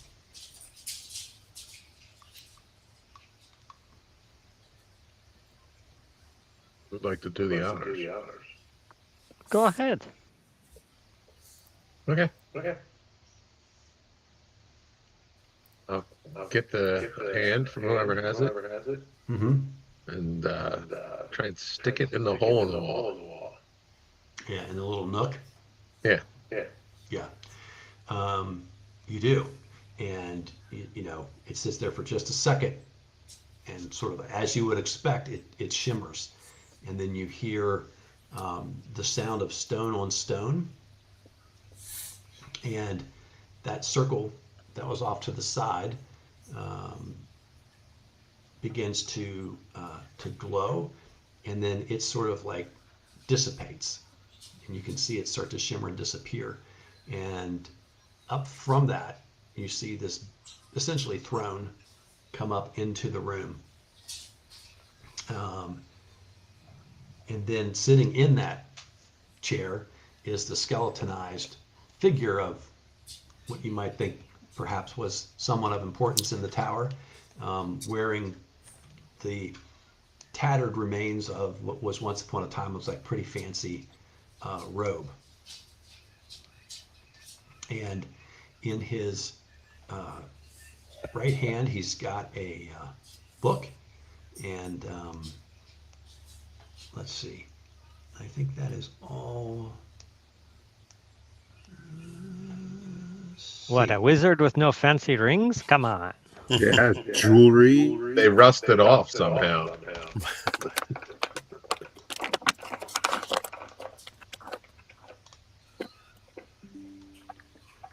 Okay, let me show you what you see here. He looks suspiciously like a rust monster.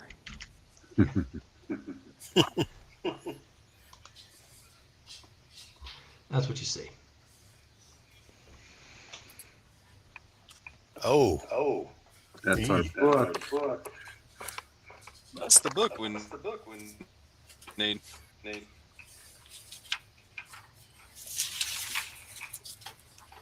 It's a scary looking chair, I'll give him that. I don't know what aesthetic he was going for, but We don't have anybody that can detect evil, right? it seems pretty evil. You know, if you're a good guy, you don't have a chair like that. Good guys don't, you get something much more fluffy. I'm gonna go grab the book. Right back. Who's grabbing the book? The magic Kirsten? user. Yeah. Kirsten runs forward to grab the book. That's beautiful. Give me a D20, please. oh no. Yeah.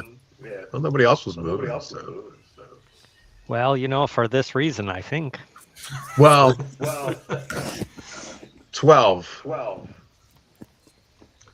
like that's not. I feel like you don't like that very much. Hey, what should be the name of our next magic user? Oh, look at you being all stinky. All right. I don't like that, Kirsten. I really don't. Okay. So.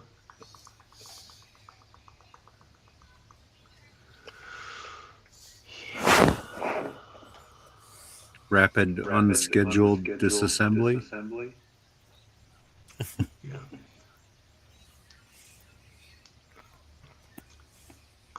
Okay, so you feel a sort of a wave that makes you a little bit nauseous, waft over you, but you're able to snatch the book away.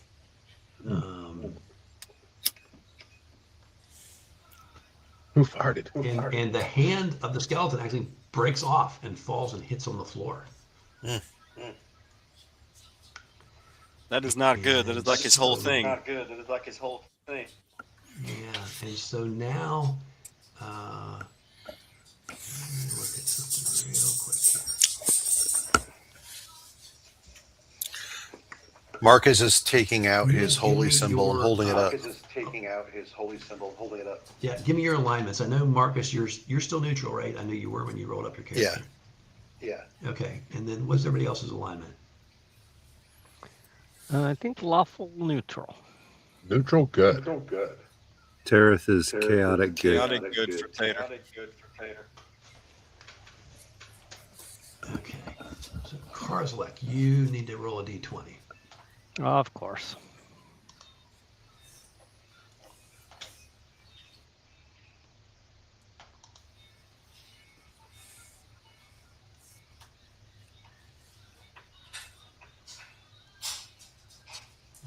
Okay. Not great. No, not great. Okay, so you feel this presence. feel a little nauseous, and you feel this presence push into your brain. And now you can hear this voice inside of your head. And it tells you to go get the book back. Is it like a request, or is it like I'm going to axe my friend for the book? Yeah, you are compelled to do that. Yeah. Kirsten, give me book, or I will give you such an axing. The power of the skeleton. You got short legs, right? Our skeletal host would like his book back. Hey, wait. Everybody's up in this room, right? That's correct. But he has no hand to hold it. Kirsten, Hey, get out of the tower. Let's all get out. Peter, I'll hold this slow him book. down. No, I run. Yeah, I go down the ladder and take off. I will flying tackle. Yeah, Karzlak will intercept you. And I'm trying to intercept. Oh, he's in the way. Oh yeah, I'll he's grab absolutely Karzlak. like he's very serious about getting the book back. Can I throw it down the ladder, down the shaft? You could try, and obviously Karzlak will attempt to not let that happen. Yeah, I'm gonna toss it. All right, so why don't you give me a D20 to see how good a throw you make? With a dex, plus. Oh, that's a 9.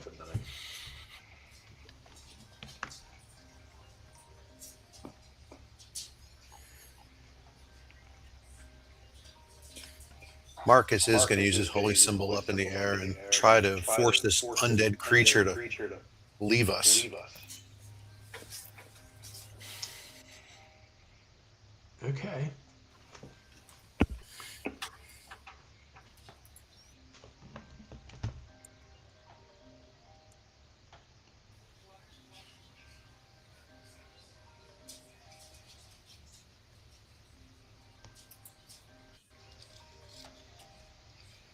Did you roll? Oh no, I was waiting to make sure I could. Okay, hold on here, go. Wow, with an 8. Do not feel that's happening. No. All right, so you did not throw the book very well. Karzlak is going to be able to keep that from going down the hole.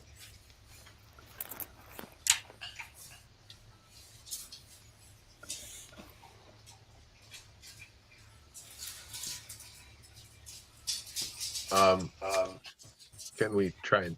Did you try and turn it? Tater Marcus, tries to or pull no? Karzlak Yeah, off I tried to of turn it. Kirsten. Tater tries to pull Karzlak off. Yeah, I tried to turn it. I'm sorry, say that again.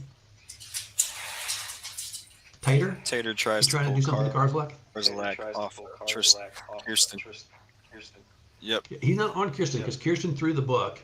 Karzlak did not throw it very accurately. Karzlak's able to intercept the book, and now the book's sort of like on the floor, and Karzlak would want to try and pick that up and take it back to the skeleton guy. Then I'll grab the book. All right, well then you're going to have a fight over the book. So I would assume it's going to be just basically a question of strength. Okay. D20? It's going to be a D20, and what's the difference between your strengths? So I think I've got a 14. Tater's got a 3-point difference, so Tater gets a +3 on his die roll, and we'll see who rolls higher.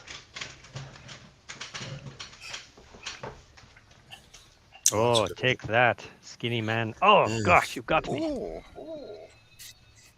All right, so Tater gets 19. So Tater is able to wrench the book free from Karzlak. And I'm told I need to go call my son. So let us take a break here. We've been at it for 2 hours. You guys can strategize. And I will go find Ron's Kickstarter thing, and I'll run that here in just a second. All right. Come back in about 10 minutes. Is that okay? Sounds good. Marcus has 2 vials of holy water. He's going to start throwing next. I was thinking of burning it too. Yeah, I got oil. Okay. First, we give book back to skeleton, and then we live here together forever. with the skeleton. Well, we didn't even see the skeleton move at all, right? You just heard a No. voice in your head. Maybe you should read another protection from evil scroll. I was thinking about that, but it's might be a little late for that. Or we could just Tater. leave, and Or for Karzalek. Karzalek would likely follow the book, and if necessary, we'll subdue him outside. Well, he has the book now, right? No, I have the book. Tater has the No, book. Tater's Oh, in- Tater has the book. Oh, Tater yeah. snatched it. So Tater ought to haul ass down the ladder. Sounds good. Yeah, I'm going to douse that skeleton with holy water. Yeah, and if that doesn't work, burn it. I like the protection from evil idea though. That could That's work. good. I'll try that first. Good I got option. 2 of them. Might as well. All right, I'm gonna hit the head. I'll be back.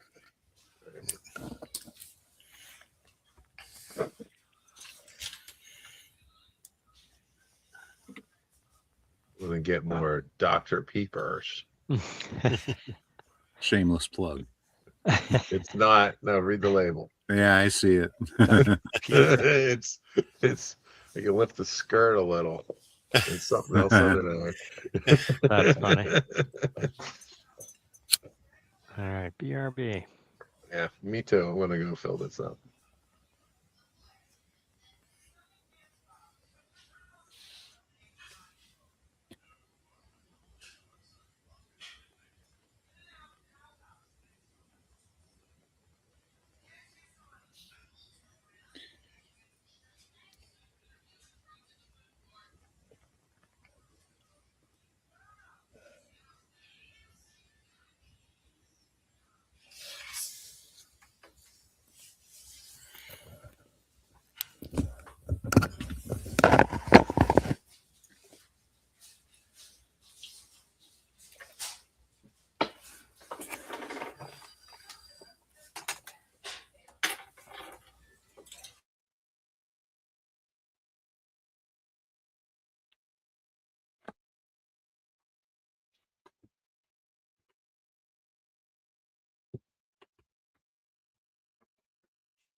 Since we got a moment of downtime, has anybody ever played the AD&D Battle Systems war game?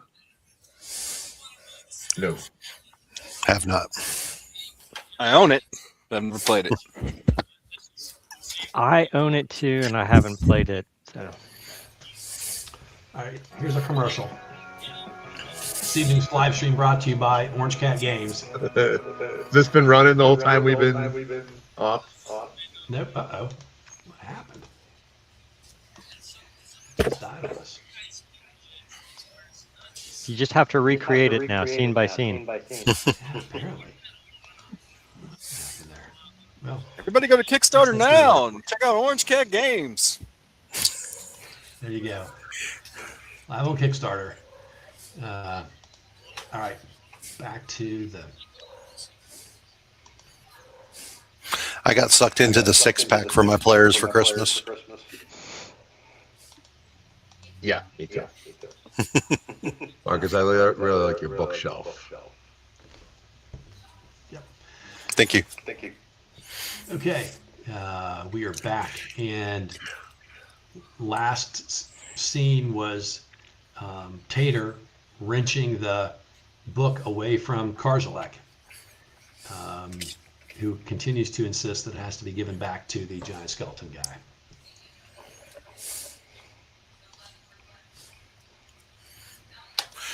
Point of clarification, have we seen this big skeleton guy actually move at all? No. Okay. No, he's hands on the right hand, like when Kirsten took that book, like broke off. It was laying on the ground, and as he wrenched that, took the book out, and the creature itself is just, or the skeleton itself is just sitting there. Tater, hear me out. We give book back to skeleton. Huh? I do not know what affects you, Kozilek, but that is not possible. Marcus would like to take out a vial of holy water and pour it on the skeleton. Okie doke. You can certainly do that. It splashes across the skeleton. It leaks down all over the throne or chair, whatever you want to call that. Karzalek would like to tackle Tater at the knees. Excellent. Let's roll for that. Yeah, I was saying, do we want to do initiative, or because I got some things? Oh, Yeah. Yeah, I thought everybody was Terrace. sort of hanging. So let's go around. So Karzalek moves to grapple with Tater. Tater, you see that coming because he's not very subtle about it. What would Terith like to do? Terith wants to tackle Karzalek. Okay. Marcus is sprinkling holy water on the skeleton in the chair. What's Yes. Kirsten want to do? I'm going to try and cast Protection from Evil on Karzalek. Interesting. Maybe Okay. too late. So you're going to read your scroll. Yep. And then is Tater essentially just fighting back, or what are you trying to do there? I'm going to try to fireman slide down the ladder. All right, so you want to try and get around him, and your goal would be just to get down as fast as possible. Do like Yeah. a Heisman Trophy pose, stiff arm. Okay. All right, so then did everybody roll initiative? I saw some rolls. I need to. Terith got a 3. Kirsten got a 3. Marcus got a 6. Tater 4. 4. All right. Anybody have less than a 4? Terith has a 3. And All right, Kirsten so at Tareth, 3. you are going first. Tareth, so you go to tackle the dwarf as the dwarf tries to tackle Tater, as Tater tries to Heisman dodge and goes down the ladder. All right, so Tareth, you will roll first. 3. You were not very successful at that. All right. Kirsten wants to cast Protection from Evil Okay. on You're able Karzalek. to do that. And Karzalek still is going to try and get that book, so Yeah, I figured. we're on 4. I did roll a 6 earlier. I can Tater and re-roll it if Karzalek you are want me to. both on 4. No, who's on 4? Tater's on Karzalek. 4. Okay. So you both are on 4. All right, so Karzalek, roll your to hit. I did earlier thinking Oh, and that was the 6. that was the 6. Mm-hmm. All right, so you also missed. So Tater, you're able to avoid that.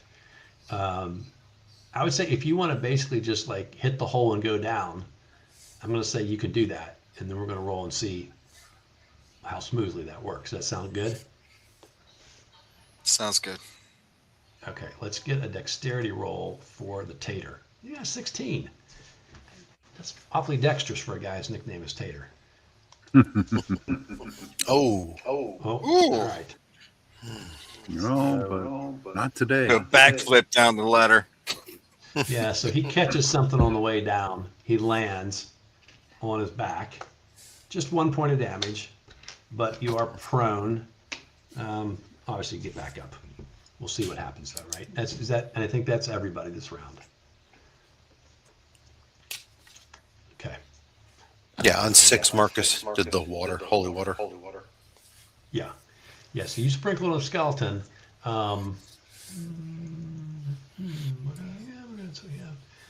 Let's say we're preoccupied. Tater looked like Cam Scattaboo doing a backflip.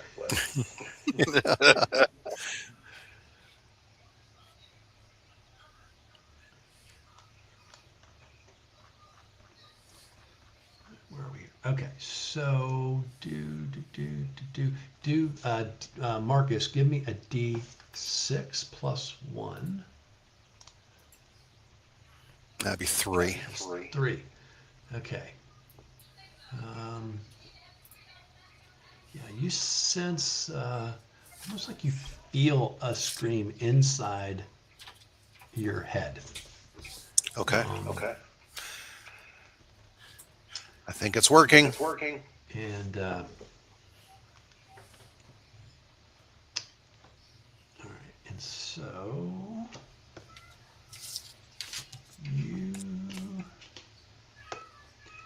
you feel like an invisible force, Marcus, Okay. hits you really hard and shoves you, like almost like knocks you off a wall, like bounces you off the wall. Okay. So that didn't do any damage, but it definitely was substantial force. You know, again, you don't see anything, but you felt it. Marcus, Okay. I want to put the next Protection from Evil on you. Okay. Okay, that's your third scroll. And now we're going to do initiative.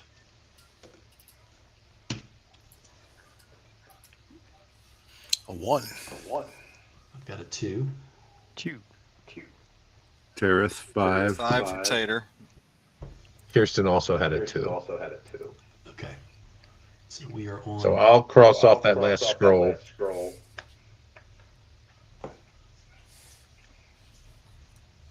Back to work. Marcus. Who's your god that compels you? I have a second bottle of holy water, and I would like to charge at the skeleton and pour it all over it. Okay.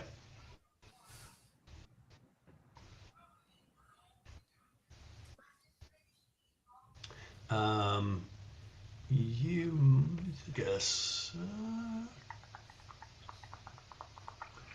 So, Tater, what was your alignment? Chaotic good. Got it. Okay.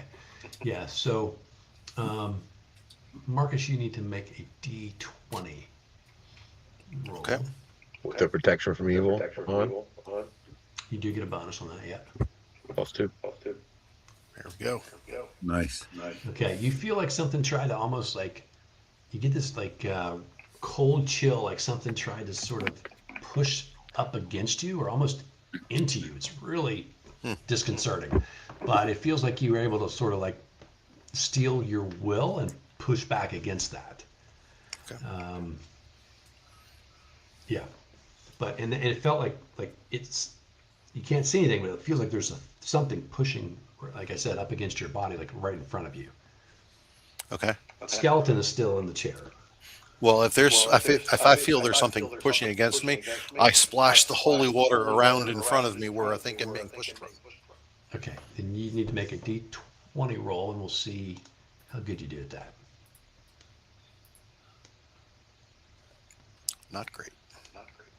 Yeah. Okay. So, but it's still something. Okay. So, do you remember what you rolled last time with your splashy splash? 3. 3 plus 1 was 4. Or did you roll a The 3 and you total got was plus 3. 1 or you got a 2? Total was 3. Total 3 threes. Okay, that's 5. Okay. All right. Not happy. All right. And now Tater, you are down below, and that was Right. still, I think we're on 2. Anybody on 3? I'm on 2 as well. Okay. So what are you doing, Tater? Your book is on Jumping the down the hole at Tater, like literally trying to like land on him. flinging myself down that. Okay. And let's roll for that. D20. Yeah. Cannonball. Tater! Oh, I hit my head on every rung Hung up. going down the ladder there. Yeah. on the ladder. You might All right, miss so the we're hole. gonna- In our home game, Those you'd are have like to eat a hot pepper. Karzlak gets hung up, almost like twerks his leg on the way down. He takes 2 points of damage. His leg snaps free and he flails. Misses Tater somehow, even though Tater's directly below him. That is the How do you bounce opposite of upwards? graceful. All right, so that is Karzlak. Who is next here? We on 4? 5? I'm on 5. Okay. Down the ladder. Tater. Are you jumping or are Tater you at actually 5. using Tater's them? on 5. You're I'm going to actually use using the ladder. rungs appropriately. Okay, then no problem. You go straight down the ladder. There's a dwarf rolled off to one side of the room. Tater's right under you, I assume, probably trying to get up this round. And remember that's the room that's like a little study or something, right? And then you can go on down to the room where the puzzle was and where the secret door was. Yeah. Okay. Are you going to stop, or are you going to keep going past Tater and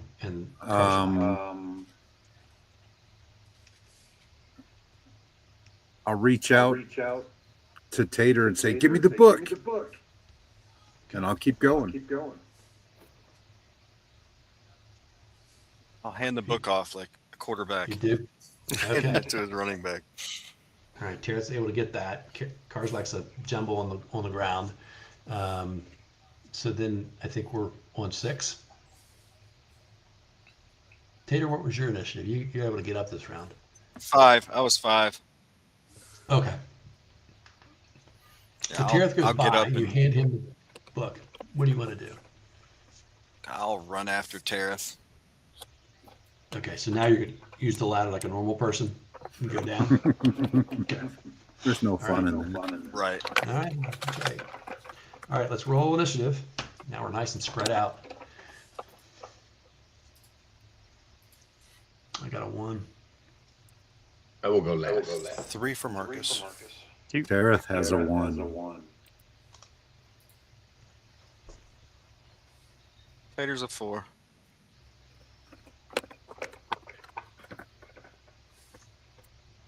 Okay. Tater, you hear the voice inside your head now calling out to you sort of urgently to come back up because whatever this voice says it needs protection. It seems you can almost feel, or yeah, probably feel the fear in that sort of direction or plea that is compelling to you. Okay. Okay. All right, so this moved off. So now up here we just have, I think, Kirsten and Marcus. Whoop, Marcus and Tater's going to come back up.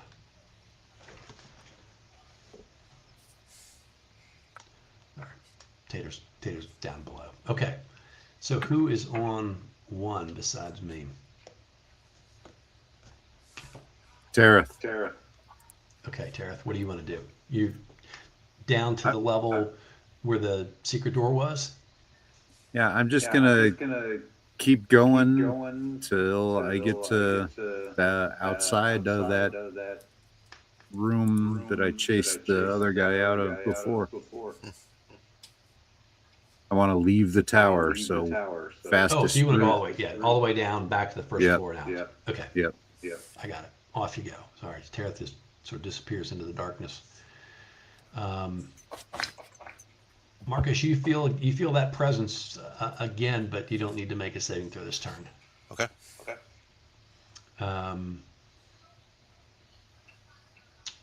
Well, I shouldn't say it like that. You feel that presence, and then it, like like the weight was against you, and it almost feels like it disengages from you. Okay. I think that's the right thing to say. Okay. Who is on 2? Karzalek. All right. So Karzalek, you come back up the ladder. Yeah. If that's what the voice is saying. Make up your mind, voice. Get the book, come up the ladder, reach. Yeah. Yeah, and it's pleading for you to do something about Marcus. It's not very happy with Marcus. It says Marcus is dangerous. And so, but you're just, this round, you're just going to be able to get yourself back up there from down below with your little dwarf body. So then we're on, I think we're on 3. Yeah. So did Karzalek make it up? Karzalek is coming up. He's coming up. Okay. I take my holy symbol in one hand and my prayer beads in the other hand, and I compel this invisible creature to leave. Like you're a cleric turning something? Trying to. Okay. You can roll for that. No. Okay. Does not want to listen to feel me. as if it's probably didn't leave. But you no longer feel anything, right up against you anymore. So maybe maybe it did go somewhere. Who knows? All right. Then we're on 4. And then 5. Kirsten, where are you? Tater's on 4. Tater's on 4. All right, Tater, what are you doing? I'm Going going to down, try to going up? grab Karzalek. Can I grab Karzalek? He's going up the ladder. Yeah. Okay. Wait a minute, Are you little ready? buddy. Stay down here. No, have to go with voice. The Dumbo's got it. downstairs. Come help beat up cleric. It's fun. As fun as that Alright. sounds, I don't think so. Okay, so let's do another strength roll off here, and see if you can get a hold of Karzalek as he tries to not let you get a hold of him, and pull him back.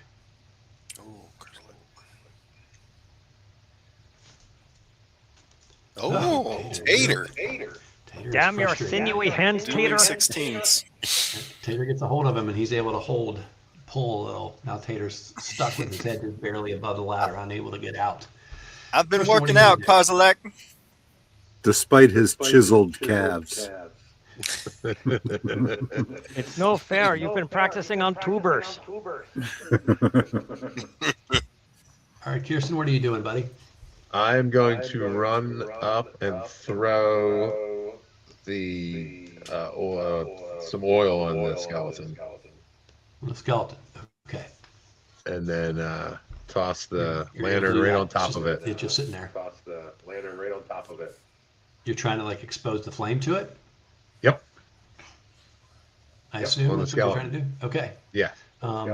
Yeah, I mean, if you do it intentionally, you're able to do that, and the skeleton with the rags that are on it and the oil as a fuel source. It just lights up, and now it's the entire throne is sort of engulfed in flame at the moment. That's just like chaos. All right, and then Tara, if you just keep making room, you're down to the first floor. All right, let's roll one more time for initiative.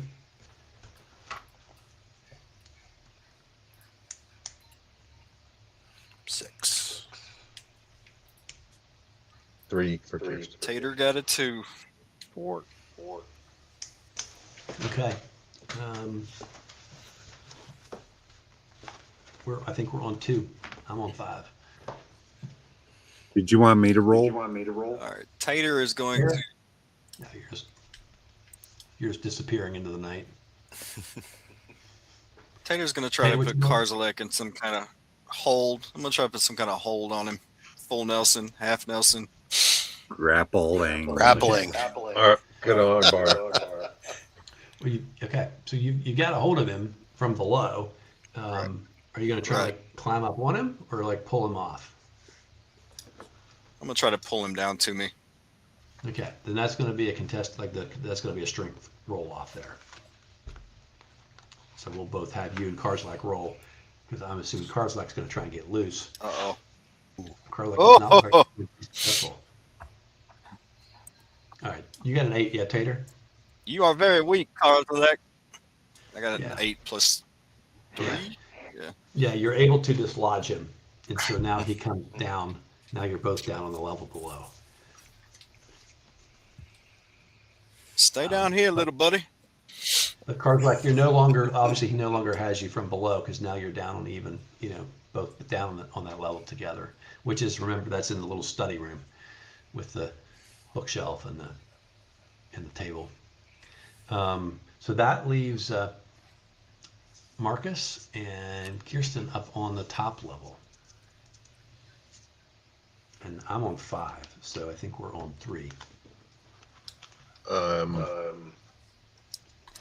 Did it seem to do anything? I'm going to just try and crush the skull. I don't know, what Marcus is dealing with. The skeleton, yeah, the skeleton it seems like it's fully engulfed in flames. It's turning black.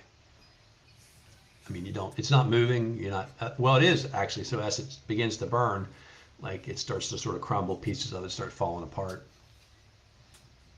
The cloth that was around it, it's completely burned up. Okay, I'm just going to ask Marcus if there's anything else I can do to help. I don't know what's going on in this room. There's some entity in this room. I'm just going to blindly swing my flail, holding my holy symbol in one hand. Okay. You can swing. There's nothing within arm's length of you. Okay. Yeah, so you just throw it. Swing it around. Yeah. Proves it. Moving some air. All right. Tater, or I'm sorry, Karzalek, what do you want to do? Am I currently grappled? So he pulled you off the ladder, Oh, okay. right? So I'm I would going to say- try I'm to gonna try to push the So you're bookshelf separate on from top him. of him. Now you try to grapple him. No, I'm going to take the bookshelf and try to Oh, push it into him. push it into him. okay. I think that's going to be difficult. But I mean, I think you were able to get the bookshelf, but it's such an awkward weapon. I think Tater presumptively would not stand still. Stand still while Tater, you try to come. throw it. Help me push this over on you. Come here. And Stand the still. room is big enough that he can, think he can I'll just get out of the way. Tater, and Karzalek, you go hear- downstairs. You There's taters. hear that voice again. It's like, I need help. And it's compelling. I need to help. really- We all need help, boys. Come on. All right. All right. So you try to knock the bookshelf over. You're able to do that, but Tater's not going to be able to get. You're not going to be able to put that on top of him. You're able to throw it in his direction, but it's just a little too awkward. The room's too big. He's able to get out of the way. All right. So now, Not a book Kirsten, lover. I need you to make a d20 roll. Is that for Karzalek, you said? Is that for Karzalek, you said? Nope, Kirsten. Kirsten.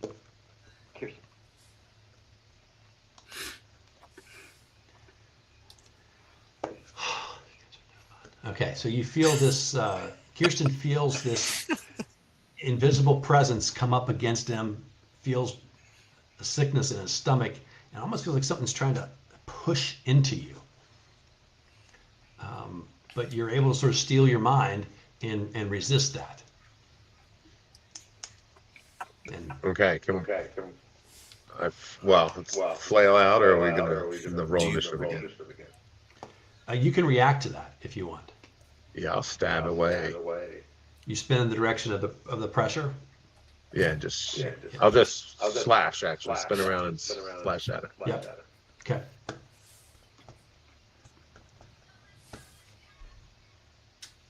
I'm not so good with that. No. And Marcus, you see Kirsten sort of turns and now he swings through the air with a dagger. That's where I'm going to swing next time. Okay. Cool. All right, let's roll initiative. I got a 1. 6. 6. 2.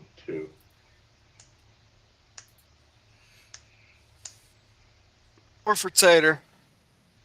Okay. All right. Kirsten, you get shoved really, really hard, and you take a point of damage as you bounce off the wall.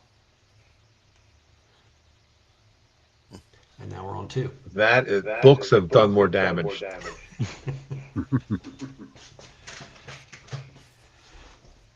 Was somebody on 2? Okay. Okay. So this thing pushed me, and I'm not near it now. Well, your arm's length away, right?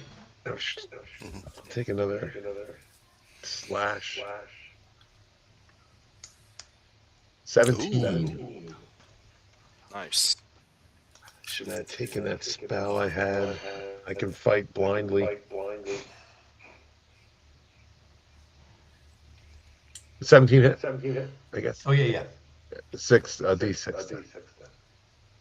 5. Well done. What? What are you hitting it with? Short sword. I thought it was a dagger. All right. Tater, you hear a scream inside of your head. I'm sorry, not Tater. I keep mixing you guys up. Karzak, you hear the scream inside of your head. And then sort of that compulsion just sort of fizzles out. And I Kirsten, killed you something hear- again. Yeah, Kirsten, you hear Nice. actually a thump, like something hit the floor in front of you. Where I stand, I'm going to Yeah, grab it. Couple more. yeah, you're able to. So whatever this is, it's invisible but not incorporeal, right? So you can feel it, and then oddly, as you're stabbing it, it's like it fades away, and then it's gone. And then you got the Kirsten the fire has Slayer. burned out. Now the skeleton's all charred up. And Tirith, you're outside. You got the book. You don't know what's going on inside, but nothing has come after Tirith's you. gone. I have both Tirith's on a books. We'll horse. light the He's- signal fire in the thumb. Come back. Tirith, do you leave go all the way to the tree line, or do you just stop No, outside? I will stop outside the door, leave the door open. I'll have my bow ready and an arrow knocked. Okay. Very good. Okay. Yeah, so Tater, you don't really remember the last, it's kind of a haze. Like you're not sure if you really Karzlak. I'm not sure if you're not sure if you were really like fighting with Tater, but you notice you're down here on this level, the bookshelves on the floor, the rest of your party's not here. It's dark. There's light up above, up the ladder from where you are, but Tater, what the hell is going on here? He hit his head. He doesn't remember either, apparently. You killed them all. You all right, Kozilek? Where's that? Look at Marcus. Where's all the fighters? he feels You're the brave one, Also, Kirsten. that's the other thing, Karzlak, right? Kirsten the Brave. Karzlak feels That's it. Karzlak's knee is really sore. He's got bumps and bruises places he doesn't know why they're there. Oh, it's like a good night of drinking. Listen, if you made it up the steps, I was gonna throw egg in his face, egg in his eyes to try and blind him. So It's a spring break '96. We leave the tower now, yes? get Marcus, all the Marcus stuff. has a water skin with 2 pints of mead. He passes it to Karzalek. I would like thanks. to do a once over in this room first before we leave. Yeah, Oh, excellent. Who's looking around the room? Marcus is. Kirsten and Marcus. Okay, so obvious things. There's the mirror on the west wall. There's the hand sculpture on the east in the nook, right? There's the where the circle on the floor was in the chair, and the skeleton came up. It's there. It's obviously charred at this point. And obviously then there are the windows. You can look out and see the world outside of there. I wave to Tara. Yeah. And then, yeah, so you see actually on the ground something in the light glimmers and catches your eye, and you find little green gems. One is in the chair, and the other two are now on the ground. And then the other thing is there's a leather scabbard around a dagger. The leather is all charred up at this point and burned from the fire. But the dagger is still there. It's metal, obviously. It didn't melt. And that is basically what you see. When you look at the chair itself, as you can see from that, or could have seen from that picture, it's sort of a creepy looking throne of sorts. There's a hole about the size of a silver dollar set in the armrest of the right armrest. And other than that, it seems fairly unremarkable.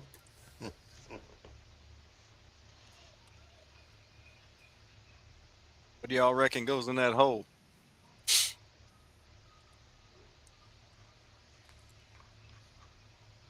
Can I check the hole for traps? Yeah, I mean, you can see it goes down probably about 4 inches into the arm of the throne. Anything else? I don't find any traps. I wonder how many rounds you guys got left before the tower goes to another plane. Now that you killed the master. Maybe it'll stay forever.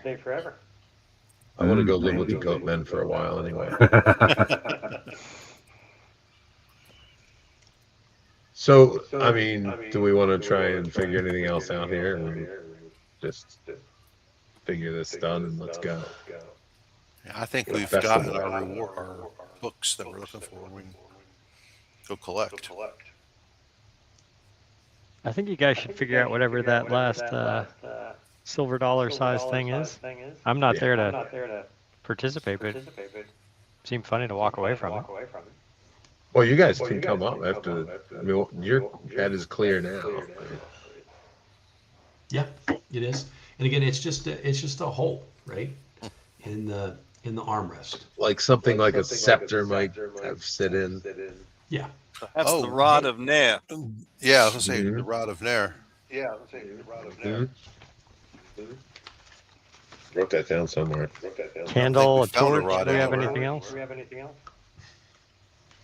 Yeah, torches. You could stick a axe handle in there, maybe. I need my axe. To unveil the mind my Tara, behold the glory of my right hand. That we already did. I have a personal rule not to go around sticking things in random holes.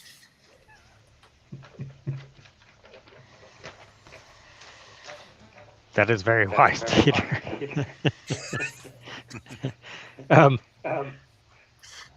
We don't have the rod of Nair, so maybe we should just move on. If there is not a candle or a torch or something, I'll put something in. Kristen for has the a end. candle. We have candles. We have candles. What if we put something in here and come back later still and see if this hand hasn't disappeared? Maybe putting the rod in it kept it from moving to another plane and time and all that. I'll We put just his put a candle in the rod was- hole. I got a golf tee. We'll throw that in Yeah. there. The candle goes in. It's bigger than the circumference, so the candle, whatever goes in there is a little bigger than the candle, but the candle goes down and hits the bottom. It just sits there. Is it too little for the hand statue thing that we used Oh earlier? yeah. Yeah, that was. Kristen. Okay. We did not find. So, do we search for secret doors? We got an elf in here, maybe a secret compartments. I don't remember if we did that. Did not. You can see the. It's basically the floor is stone, and the walls are stone, and you got the windows you can see out. But you didn't search for any secret doors along the outside edge of the wall. Under the throne, anything like that. You did not search underneath the throne. That's it. Karzalek is good to go anytime rest of party is, but we should grab funny mirror on the way out. Tater. Yeah. We should cover it up first. Well, can Tarrant? Oh, Tarrant's not in here. Damn it! That's why I'm late. No, he's outside. All right, I'll search what I can. If you want me to roll for anything, I don't know if I'm fine. Anywhere in particular, or you just want to generally This search? throne. Yeah, you can just roll. 20. Okay, well, you don't know why you rolled 20, so I die first search, but you don't. Oh, so No, you 20 on rolled- a percentile for. I thought. Looking for traps? Oh yeah, I guess I was looking for trap. Yeah. Yeah, but you don't find traps. Yeah. So. Just search for anything. Nothing else I could find. Yeah, nothing really looks. You're not seeing any secret. Let's get out of here. compartments or doors. Got a Yeah. festival to get. Should we take some of the books from the study below and the alchemy book and bring them back to So somebody said they took the 3 books that were like journals. yeah, We took the alchemy journal. Take them back to all the scrolls. Melmatic? Yeah, so I heard you say, obviously you got the 2 books you came for. You got the 3 journal books from the level immediately below the top of the tower here. And then Kristen took a whole bunch of the scrolls and shoved those into somebody's backpack. And so that's what I think you have. Yeah, so I wouldn't mind getting more books, as many books as we can get. That alchemy room book. Did we pack up all the alchemy equipment? I think I wrote that alchemy book down already, but yeah, we Okay. definitely want that one. But there was some books in the library we could take that are just on some of the subjects that his journals are about. We can take all of them if we can carry them. They got to be worth money to somebody. If you want to get alchemy stuff, it's probably a lot of glass. It is.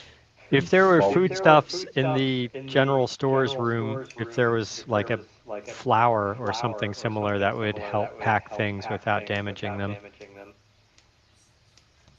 There's rice. That's what we'll use. I'll try to pack up as much of that stuff as we can reasonably carry in one of the crates or barrels. Okay. So you're going to carry it. I mean, the barrels are like this big around. Oh. Roll Well, it. And so, I mean, you would be rolling it. Yeah. whatever we can, whatever. We're trying to turn what profit we can here, so I'll try to get any equipment that seems less easily replaced. So maybe glassware might be easy to replace, but anything that's more complex or any of the alchemy materials that seem like they might possibly have There- value. A +1 burner. Yeah. So your sense is if Kirsten would participate is that the components are probably more valuable than the glass beakers and stuff. Got it. Well, I'll pack up components then. Yeah. You get some money out of that sort of miscellaneous. And heard Kirsten say, and then I want as many books sort of generally from that library as I can get. Yeah. Most importantly, the ancient languages that we don't understand. Okay, excellent. I got you. Okay. I've got notes on that.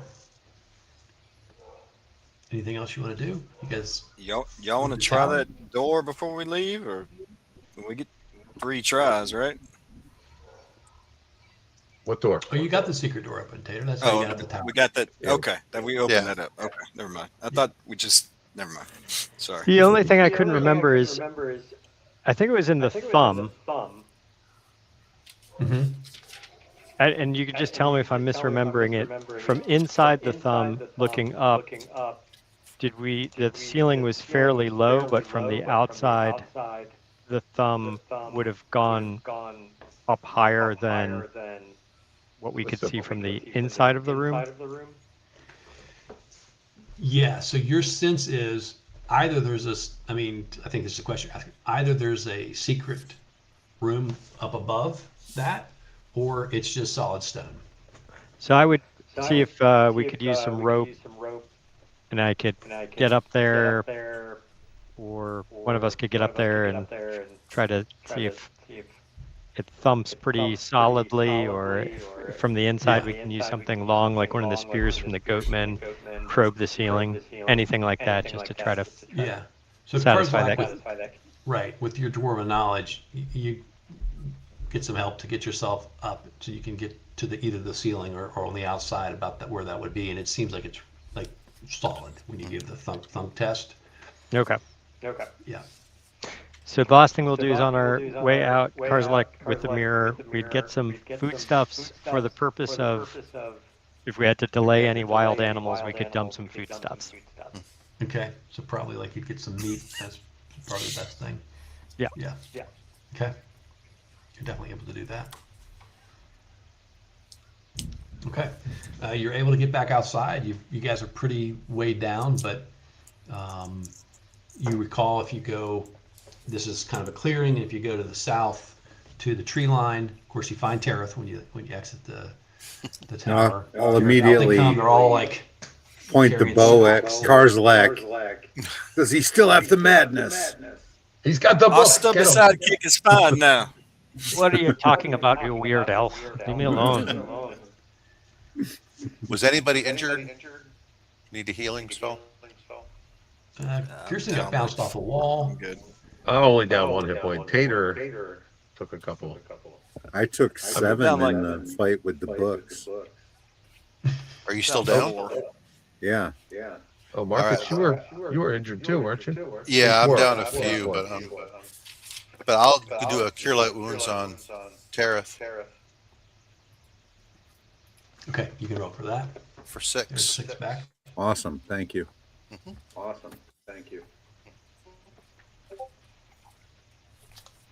Okay. Yeah, so you recall that you obviously go through the clearing, you get to the tree line. If you go down through the trees for a little while, you'll come back to that main road, right, that goes east and west across the continent. What time of day is it?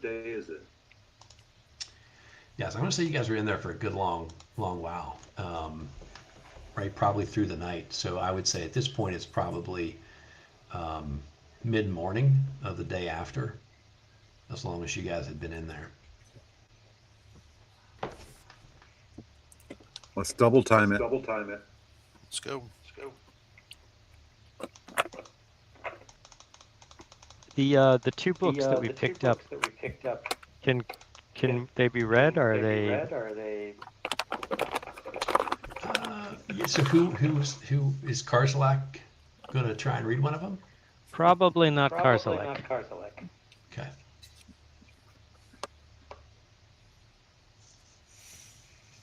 Are you suggesting that someone else read one? I mean, you know. Are we Marcus sure we want to do realizes- that? Did he say not it's to a read risk them? I'm willing for you to take. We have to give them up anyway, so may give us a unwanted desire to keep them.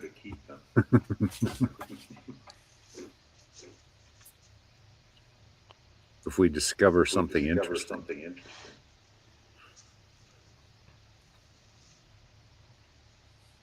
Oh, you talked me into it. I'll look at one. Great. Okay, so there are two books. One has the circle with the downward arrow, right? And the other one has the circle with arrows going in all four directions. Yeah, I'll take the one that was about concerning alignments. The one with all the. Yeah. I'm sorry, I'll do the one with all the alignments. I'll take a look in there. Yeah. Okay. So you open that book, and it takes effort for you to sort of sort through what is contained in that book, but you do discern that it's a description about his travels, his extraplanar travels, and it also indicates that he has come upon another sort of almost like a parallel world that he says is when he in his journaling he talks about going to that other parallel world, and that other parallel world was quite chaotic, and that the forces of chaos were very strong there, and that he feared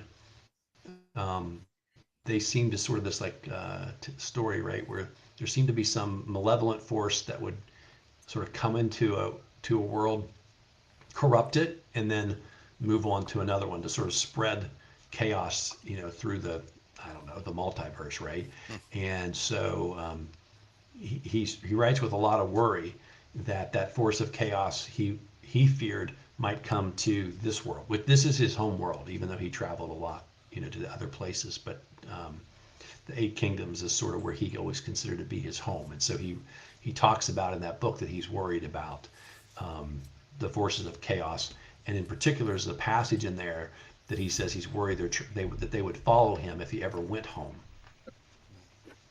And so he had reached the decision to not do that. Okay, I'm gonna read the other book too. I mean, I need to know the ending. In for a penny, in for a pound. So the other book actually is a spell book, and you can discern that, but you can also tell the spells are way above your level. Not surprising, first level. The gist of it is, again, they seem to be very powerful things that would deal with travel through both time and planes, and also that would be how to create openings between worlds and like Portals and planar travel. Yeah.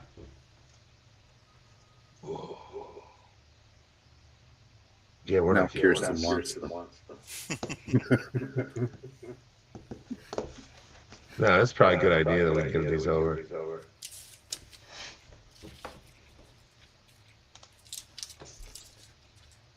Okay. Maybe we'll get some good seats at the festival for turning these in. Yeah, maybe. All right. So if you're still on Owlbear or the screen, you can see there's a little tiny black spot like just north of the road, right in the middle of the forest, which is that's the hand tower. Just to sort of orient you where this little black spot that's kind of in the middle of the screen. That's the little hand tower. And then right in the middle at the crossroads, that's where the Tower of Arwell, which is that's where the festival's going to be. And we have to overnight stay somewhere before we get there. Yeah, you take 2 days, a good 2 days now, because you're really weighed down and encumbered to get back. And so at this point, when you do the math, you're like, yeah, we're barely going to get back in time. But like the festival may have already started by the time we get there, unless we get going. Tally ho. Well, it's go. Okay.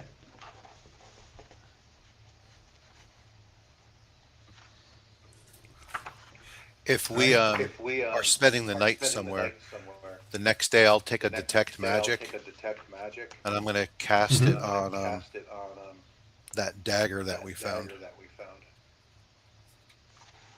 In just most recently? Yeah. You said we Okay. found 3 gems and a dagger underneath the skeleton. Yeah, from the Yeah, skeleton. Yeah, there's the skeleton dagger, and there's also the goat man dagger, Yeah. and the 3 potions, of course. There was only 2 potions. The third one had Okay. just dust inside of it. Yeah. So he told us. It was good, guys. Sorry. Yeah, and I don't know if there was anything else inside the backpack that the goat magic user had. His spellbook. Yeah, that was it, right? Components. But I'll use a detect magic spell. Huh? Okay. You're saying that's when you stop for the evening and rest? Yeah, the next day I'll have. Okay. Yeah. Okay. So you cast detect magic. The potions give off an aura of magic. Both of the potions give off an aura of magic.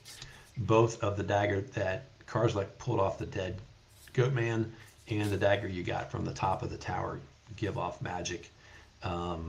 Nice. Chris, you already kind of know this, but Kirsten has the book that came off of the goat man also is enchanted. Okay.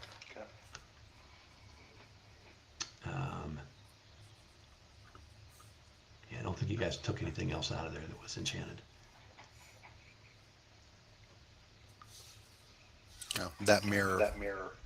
Oh yeah, that's But definitely we magic. kind of figured that. We missed the rod of hair removal. Can I read the spell book without a read magic? The one from the goat man? Yeah. No, those aren't spells. I'm pretty sure those are based on the spells you told me you memorized. Those are not spells you know. Oh, But you guys, I thought there was a spell book that we found. there is on the goat man. Yeah. Yes, and those are not spells that you know. Okay, so I need read magic then. You could read magic to, yeah, you could read them and which would cast them, right? Or you could get read magic so you could read them and figure out what they were. Yeah, that's what I'm going to do for the morning too. Okay. All right, so that's the spell you memorize. So you get up in the morning, you can look. Good. Yeah. So charm person, mirror image, and shield, and read magic are in there.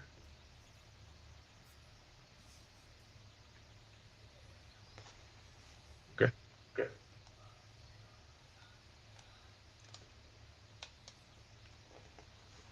Okay, and then like I said, you can, if you obviously you can keep it, read it, or you can use your roll to see if chance to learn, and you could make those part of your permanent spell if you want. I'll just put it away for now. Yeah, you can do that, off game too if you want to do that. Yeah, so other than that, you stop and make camp, as is typical here in the Eight Kingdoms. The sun shines, the skies are blue. It's a beautiful sort of spring feel to the day.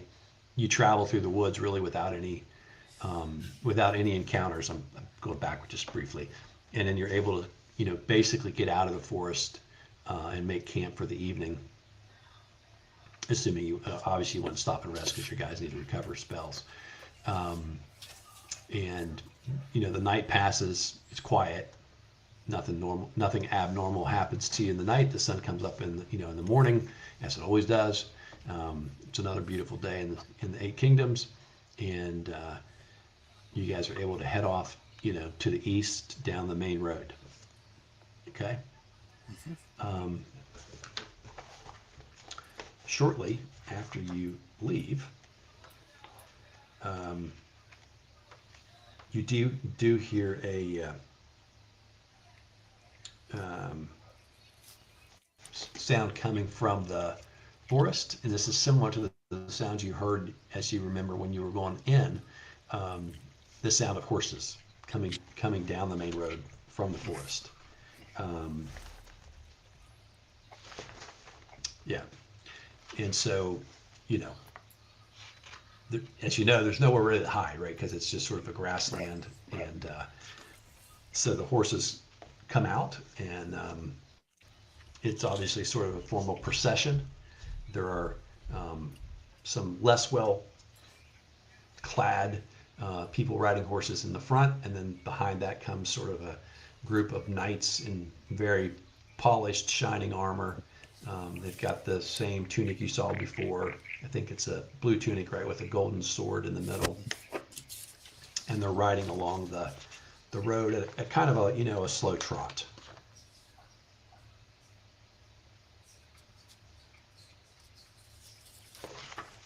See if we can join up. Travel with them for protection.